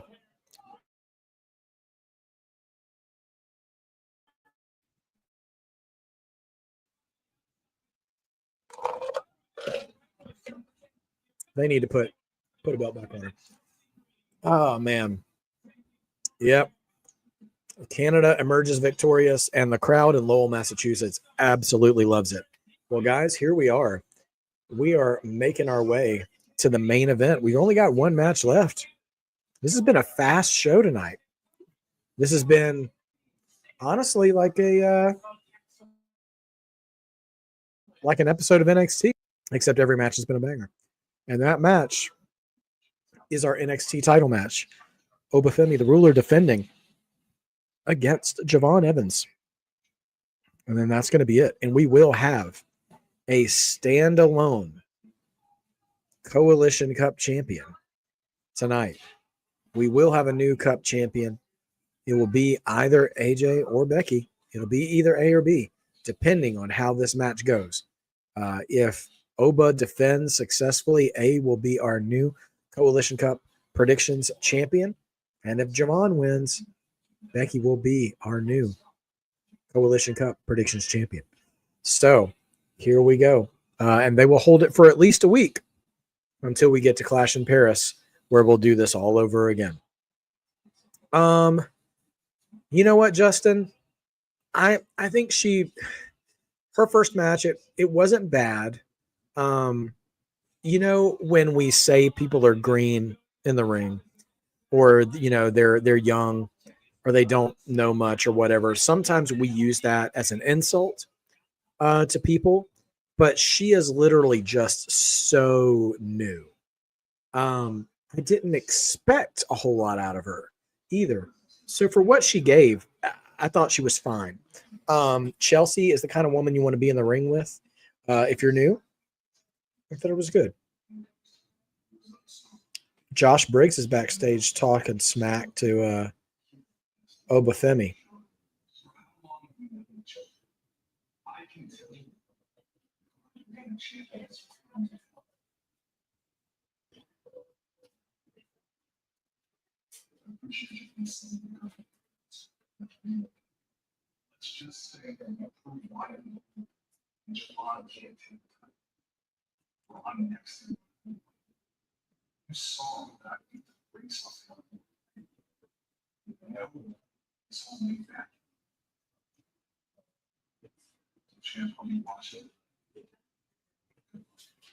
Okay, interesting. So Ricky Saints has called next if Javon wins, and Josh Briggs is calling next if Oba wins.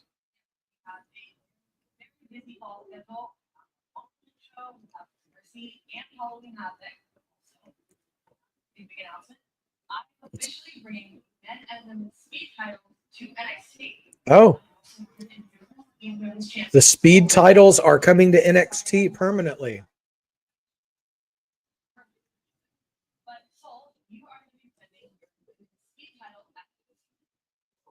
All right, No Mercy in the speed match.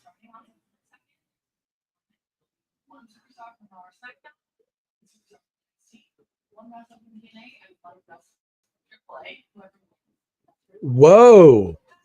Okay. Starting September 2nd, there's a 4-woman speed tournament with one from Raw, one from SmackDown, one from TNA, and one from AAA. And whoever wins that tournament will take on Sol Ruca at No Mercy for this women's speed title. Okay. I mean, I'm a little bummed out that it's not on Twitter. I mean, that was a cool little mechanic. But we've got a 6-woman tag on Tuesday. We got a blindfold match. You can see the shadow in the background is the old Jake the Snake, Rick Martel blindfold match from that WrestleMania. And then Ren Sinclair and a mystery partner against Tatum Paxley and Izzy Dame. So, yeah, speed title lives on NXT. So now there are 3 women's titles and 3 men's titles on NXT. But here we go. Javon and Obafemi. So, yeah, I love that. I like that speed has a home. It's a good – I like the gimmick. I like it. You know, it's not weird like the 24/7 title where you do a bunch of comedy bits. You just let people go all out for 3 minutes or 5 minutes. And, like, you know that's how much time you have in the match. And that's that, which is dope. So, like back in the 80s, they had the TV title. Before it became WCW, it was the NWA. And the gimmick they used to have back then was if you could not win the match in the first 10 minutes, the match would continue, but the title was no longer on the line. So you only had 10 minutes to win the TV title. And you could win. And so they always did all kinds of weird finishes where, like, they'd go to a time limit draw, or they would win the title, but it would be just after 10 minutes. I wouldn't win the match, but it would be just after 10 minutes. So anyway, here we go. We've got We've got a video package on Javon. You see Randy Orton putting him over. And we already saw clips from earlier of The Undertaker putting him over. Listen, man, I think they could really do something special with this match. I'm hoping that we do. I'm hoping that we get there, that's what happens. But we'll see where it comes from. We'll see what they do with it. But so, yeah, I like that about SmackDown. Excuse me, not SmackDown, about the Speed title. So I'm assuming they'll do the same with the men. So we'll probably also have speed matches with the men from Raw, SmackDown, NXT, and AAA as well. No, not NXT, TNA, Raw, SmackDown, TNA, and AAA. But isn't El Grande Americano the current men's speed champion? Everyone?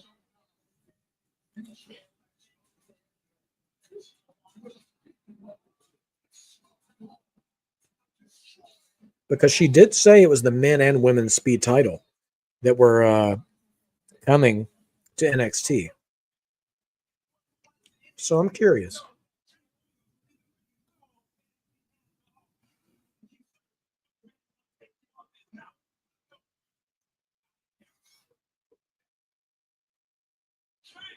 So I guess El Grande,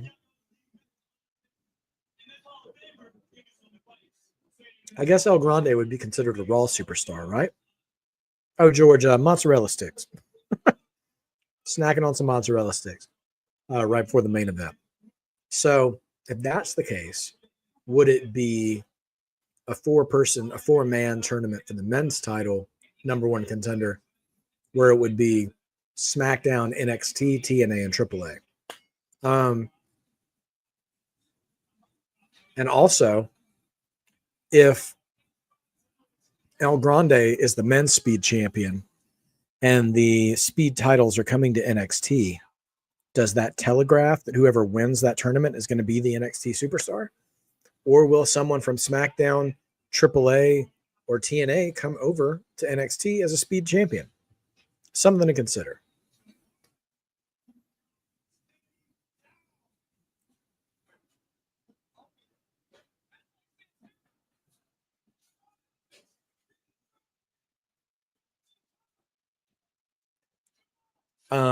I will say, though, they are telling this story of Javon's ribs taking that spot on the announce table Tuesday night, which is nasty. But here he comes. Crowd is loud for Javon, man. I heard that bouncy all the way here in the West Coast.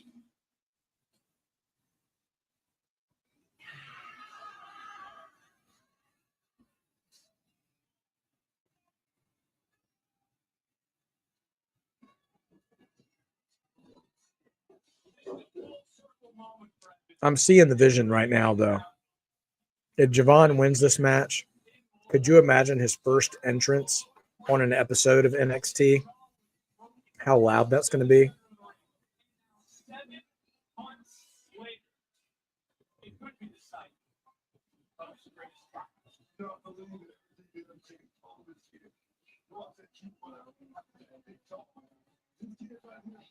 Dude, he is springy, he is bouncy, he's ready to go. Here we go. Time to get bouncy, everybody. I'm very excited for this match.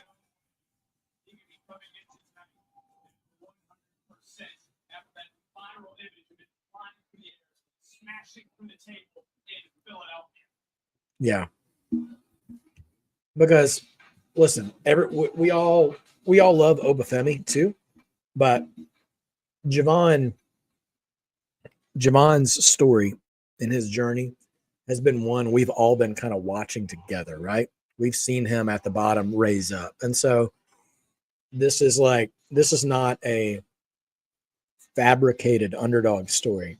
Like, we've seen him come up to the top, scrap, fall short, fall back down, climb back up again.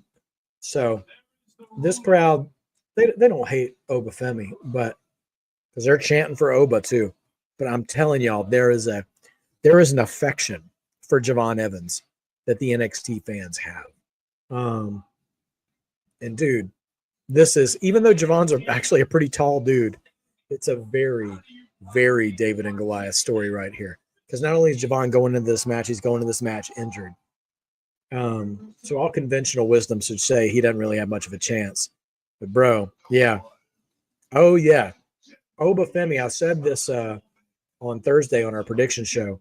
He is the Anderson Silva, the John Jones of the NXT men's division. Like, once that man gets gold, he just doesn't put it down.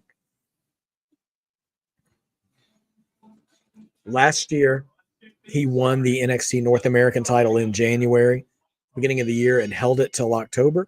And this year, or September, or October. And this year, he won the NXT World title in January. And is this his last stop? We'll see.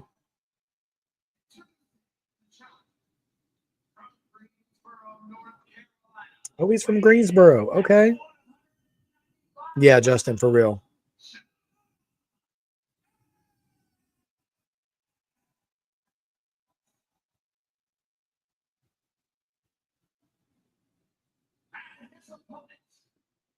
Oba hasn't even moved.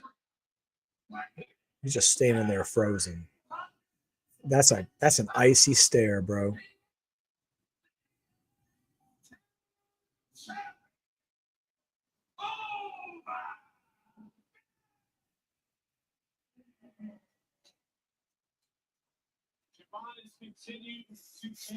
All right, y'all. Main event time. Let's do this. Wow, the Oba chants.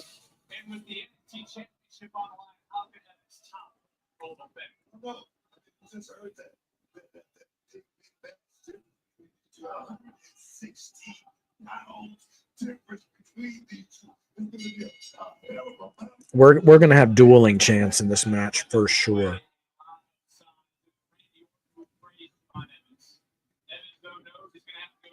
All right, we can already see those ribs taped up with some KT tape on Javon.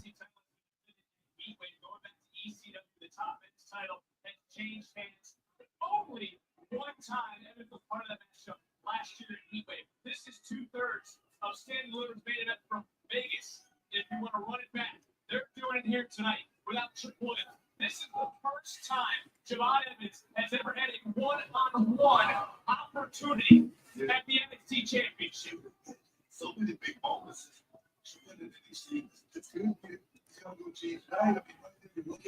That's a crazy stat.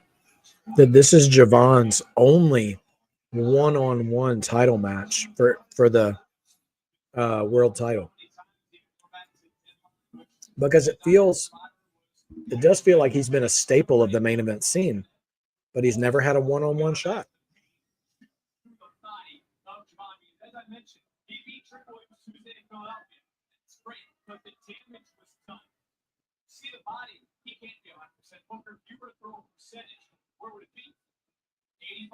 They're moving at a pretty methodical pace here in the beginning. Like, Javon trying to do something, but clearly he's not strong enough to do nothing to Oba.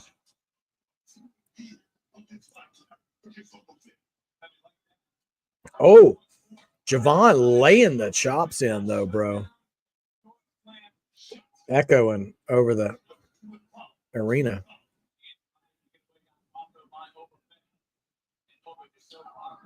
Oh, man.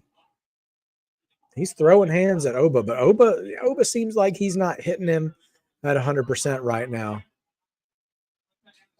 Like, he's not mad enough to hurt Javon yet.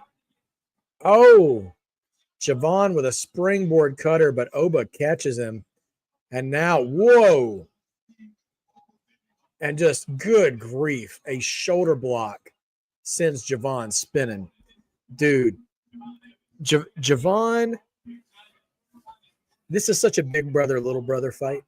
Like, the little brother's hitting you as hard as he can, but the big brother knows if he hits you as hard as he can, he's going to get in trouble. And, like, that's going on. But at the same time, the way Oba is throwing around Javon is, like, showing all his agility. Like, he's getting such a vertical up in the air. This is going to be a fun match.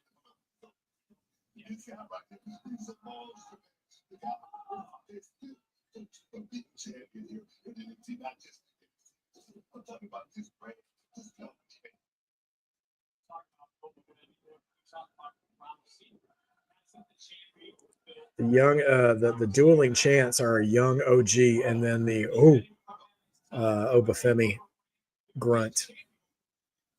Springboard coming in from Javon is caught by Oba into a bear hug. Javon throwing elbows to get out. So bouncy. Big super kick by Javon. Sits Obafemi down.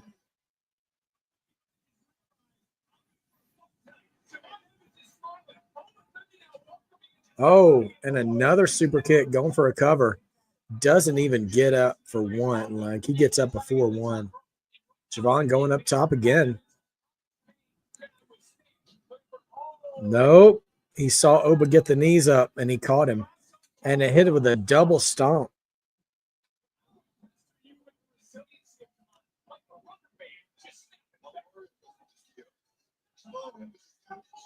Springboard Hurricane Rana.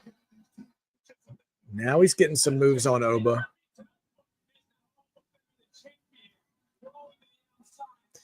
Here it is. No bread, no water, just meat. 100%. Uh-oh. Oba done caught him. Caught him by the throat. Javon on the apron. Oba on the floor. Good call by Vic Joseph saying Javon just looked at the announce table and he didn't want that again. Oba slapped him in the chest so hard. So hard.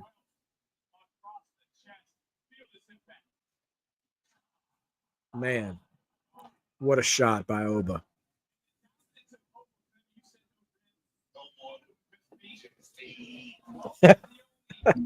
There's Booker.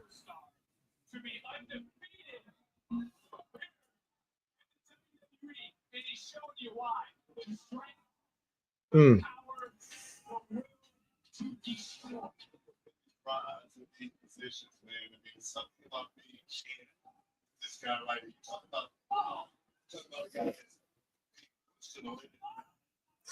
Oh man, Oba just standing on Javon now, standing on business.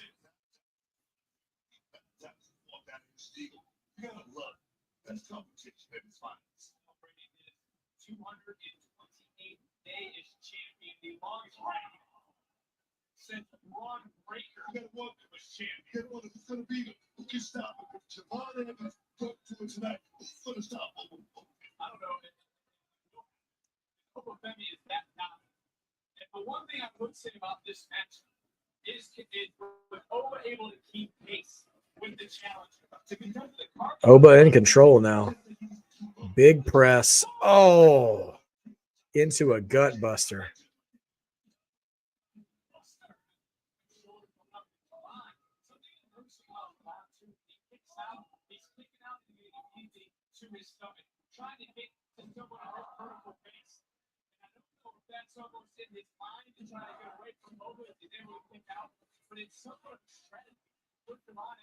Crowd clapping along to try to get Javon back. Crowd's behind Javon. Chicken and rice. Good choice, Rick Artsy.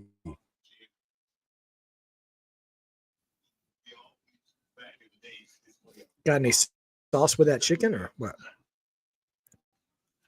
Yeah, Shamanika, you bring up a good point. If Javon loses, there has to be someone else to dethrone Oba eventually. Yeah, I mean, I don't know where that go. I mean, clearly, like the next match, if Oba wins, would be Josh Briggs, but I'm not. I like Josh Briggs, but I don't see him as like the guy to beat Oba.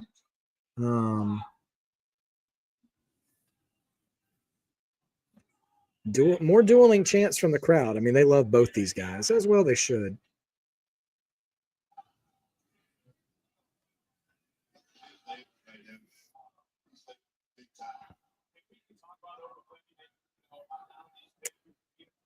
Hey, you got a point. They are leaning heavy on Oba's undefeatedness. So barbecue chicken, let's go. Okay. Everybody's menu sounding good tonight. And you know, we eating good here for Heatwave as well in this main event. Also, listen, Blake and Jordan had a great match tonight as well. Great spine buster by Obafemi. Man, that spine buster makes you believe, dude.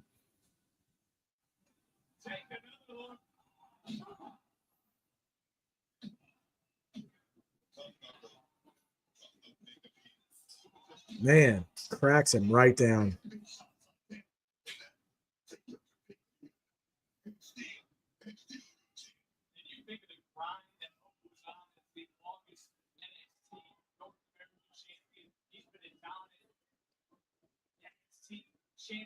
Yeah, I mean, Vic is laying it on pretty thick of how long the reign has been for Obafemi.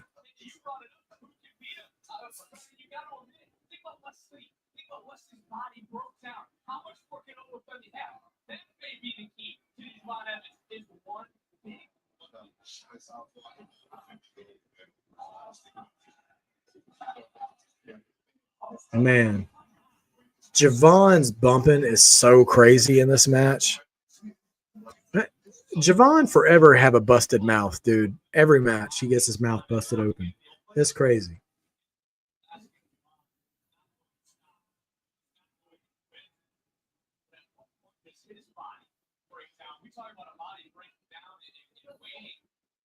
Yeah, Dro, I mean, there's always a chance Oba retains. I mean, he is the physical favorite in the big boot from the corner by Javon. Desperation move here. He's going at Oba. Throwing forearms. Oh, hard smack by Javon this time. Coming off the ropes again. Trying to get that extra momentum. Coming off the ropes a third time. But nope. Oba catches him and drops him in a backbreaker, picking him up by the throat.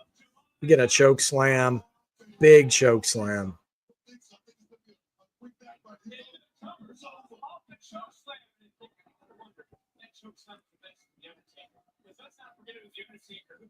Mm.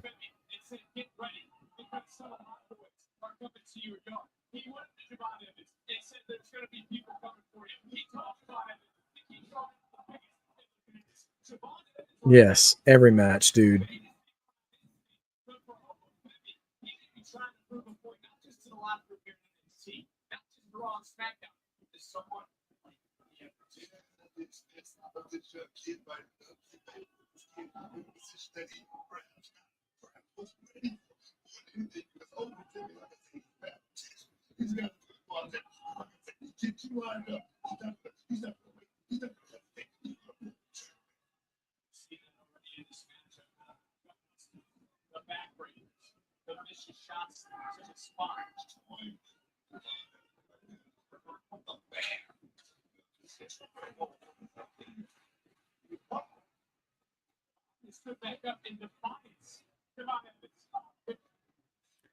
Man, I hope we don't get any distractions. I really want this to be a clean match either way.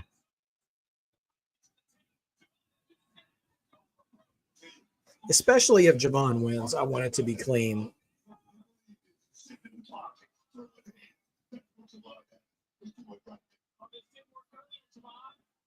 Springboard clothesline takes down Oba. Coming off the ring again. That trouble in paradise-ish. Okay, here we go. Javon is turning up the volume. Only two.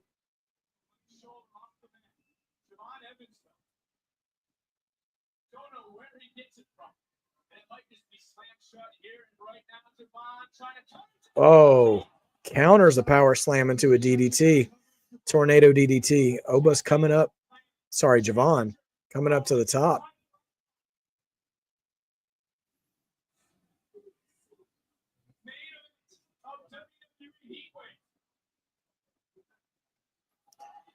Oh, frog splash, but he came up short He's holding his leg. It was weird. It was, I mean, on the one hand, it almost looked like Javon misjudged the distance on it, and he was going to splash short, or like he didn't get all the bounce off the rope that he needed. But he's shaking his head at the ref, like maybe he's okay. He's going to get up again. I think he's going to go for another frog splash. This time he got all of it. Yeah, I wonder if his foot slipped on the rope or something. I'm not sure. Okay, only two. Javon is emptying out the arsenal, George, at Obafemi, but he can't put him away. He hit two spin kicks, two frog splashes now.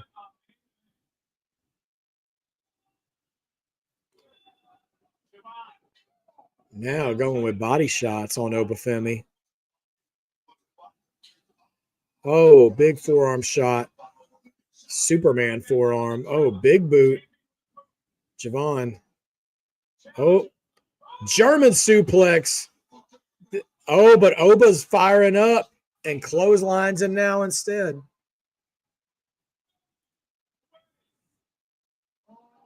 Oba no-sold that German suplex. I don't love no-selling on stuff like that, but it's all right. Boom. Javon going up top. Top rope. Oh, eats a uppercut. 1, 2, only 2. Whew. Wow. Wow. Hey, Sean. Good to see you, man. Man, oh, man.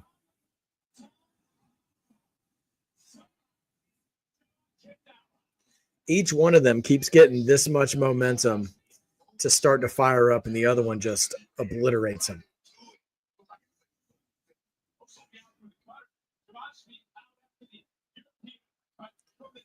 All right, Oba's got him on his shoulders. This is awesome chance from Lowell, Massachusetts. It has been a great match. Marcus Baker, hey, good to see you, man. Thank you for being here. We're here in the main event of NXT Heatwave. Javon Evans and Obafemi. All right, Oba seated on the top turnbuckle. Javon's climbing the top rope. I don't know if we're going to go for a Spanish fly here or something. Oh, he just shoves Javon off the top, and he hits the ref on the way down. The ref is out, and now we're going to get a Spanish fly, aren't we? Or a top rope Hurricane Rana. No. Obafemi has caught Javon upside down. The ref is out. Oh, reverses into a Hurricane Rana anyway. Young OG coming off the ropes. Pop up. Oh, twist in the air and hits him with a cutter on the way down. Off the top. Hits the top rope cutter. And we got a second ref. No. No, they are dusty. No. They are dusty finishing us. The second ref just counted 3. The first ref woke up and saw Obafemi's foot was underneath the ropes. No. No. The crowd is booing hard. And now Javon went up top. Nobody home. He crashes and burns, and Obafemi's waiting for him. I do not like how this is going to go. The crowd is not happy. They're chanting bullshit. Oh, my gosh. Javon just took another table bump. He just launched Javon out of the ring, through the table, just like on Tuesday night, and he's throwing Javon back in. He's going to kill Javon dead. Pop-up power bomb after that. Ain't no way. Oba defends.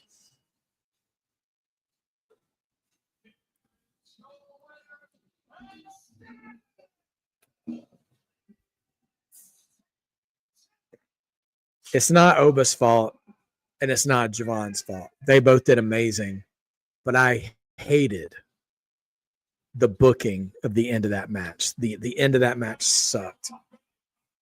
The 2 ref counting thing sucks to no end.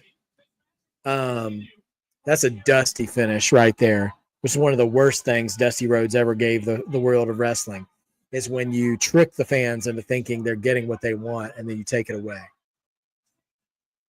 And no. George Lola Vice won the women's triple threat. That was the first match of the night. Listen, both of those guys laid it all out there. They laid it all out there, and they did amazing. But that did not care for that. Did not care for that finish. I'm not bothered by Javon not winning, even though that's what I would have rather seen. But no, it's just not. And now we're probably going to see Josh Briggs be the next. These guys both deserved better. They both deserve better. I mean, it was because they wrestled a heck of a match, but that's just like, it's just like that match was like cooking a delicious meal, setting it out on the table, and then just farting right before you say grace. Yeah, that's how the match was. Wait a minute. Now Ricky Saints is coming out here. He told Javon that he thought he was going to be next if Javon won, but Ricky Saints is out here.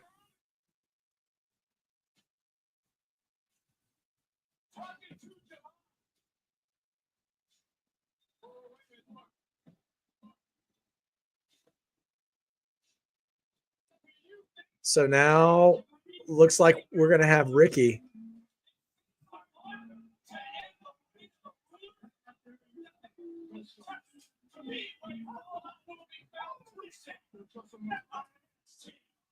I mean, I said, I did say on Thursday that Ricky Saints could be the next contender. I was thinking he'd be the next contender for Javon winning it, but Obafemi is still your champion, which tells us that he's not getting called up anytime soon either. Man, Javon Evans and Jordan Grace. I hate it for both of them that they can't seem to get ahead in the win-loss column, even though they both put on really good shows. And listen, Heatwave was a great show, and that was a great match to end. But that spot really soured it for me at the end. And it's not because I was kind of rooting for Javon or anything like that. I just don't. Yeah, I don't like make it again. Like it's like they say in UFC, don't leave it in the hands of the refs. I don't like it in any sport, kayfabe or real, when the refs are the determining factor in what happens. Just let the performers hash it out. And honestly, yeah, I don't know. There was a part of me that's like, did they just do that spot just to test how Javon winning would go over with the crowd? I don't know. But anyway, Oba retains, and yes, we do have a new Coalition Cup predictions champion, at least for a week until we go to Paris next Sunday. And our new Coalition's prediction champion is one Mr. AJ, the A of A and B combos. Put it up there so you can enjoy it a little bit more. Hey, enjoy it, love it, treasure it, protect it, because you're only guaranteed 7 days. Kind of like that creepy girl from The Ring. So just let that be known. Nevertheless, really good show. I'll have a poll up later for marked moment of the night. Obviously, that main event match is a great contender for it. I'd say Blake Monroe and Jordan Grace's match. They giving us his best Mr. T right now. I'd like to thank my mama. But anyway, so I think both of those marquee matches were great contenders as well. Honestly, for me, the news of the Speed Championship coming to NXT definitely got my attention as well. So we'll see what comes of all of this, and be on the channel here soon for the poll, and also not only the marked moment poll, but for whatever we do for 2K, which 2K may come. It won't be on Wednesday. I will not be available to do it on Wednesday, at least not at the regular time. So it may be a little later in the week, but just coming through real quick, seeing y'all's ratings. George gives it a solid 8.5. Justin Helen Crane, 10 out of 10. Chin up, chest out, and watch what a ruler. Ooh. Anthony, giving it a 9 out of 10. A&B Combos, 9 out of 10. NXT knows how to do it. You know this, man. Shamanica, 9.5 out of 10. Justin, again, 10 out of 10. Oh, yeah, Ash winning the Knockouts Championship. JR gives it an 8 out of 10. Yeah, I mean, I'll give it a 9. I think I'll give it a 9 out of 10. Listen, like, even regardless of who wins what match and stuff, they all went out for it, loved Team Canada. Blake and Jordan were great. Javon and Oba were great. Ash was a big surprise. There are lots of great stuff. So I think that's a sufficient analysis, John. John says Blake Monroe and Jordan Grace was the match of the night. The ending of Javon versus Oba killed that match from being match of the night. I don't disagree. Rick RT had a hard night with predictions. Just to give you guys stats on predictions. So I went 2-4 on the night. B went 3-3, and our new champion, our boy A, went 4-2. So let it go stream 10 out of 10. God bless you, Rick. Thank you so much. Right there. Salute to you, my friend. So listen, I know A&B Combos will be going live for Raw. Well, they'll be doing their watch along. I think they're still in Europe, so maybe the live version will be earlier in the day, but obviously they'll be on regular times. And Tuesday, of course, we'll be back at it Tuesday night for NXT. And so keep watching. And of course, next Sunday is Clash in Paris, where we're going to have a wild crowd in the City of Love going nuts for all the great main roster action. So thank you guys again for being here with me. Could not do this without you. You guys make these fun shows even more fun. And hope you guys have a wonderful afternoon and evening wherever you are. And I will see you guys again very soon. Until then, do not forget to be a mark, because being a mark means you believe. Believing makes wrestling better. And I will see you guys again very, very soon. Take care, everybody.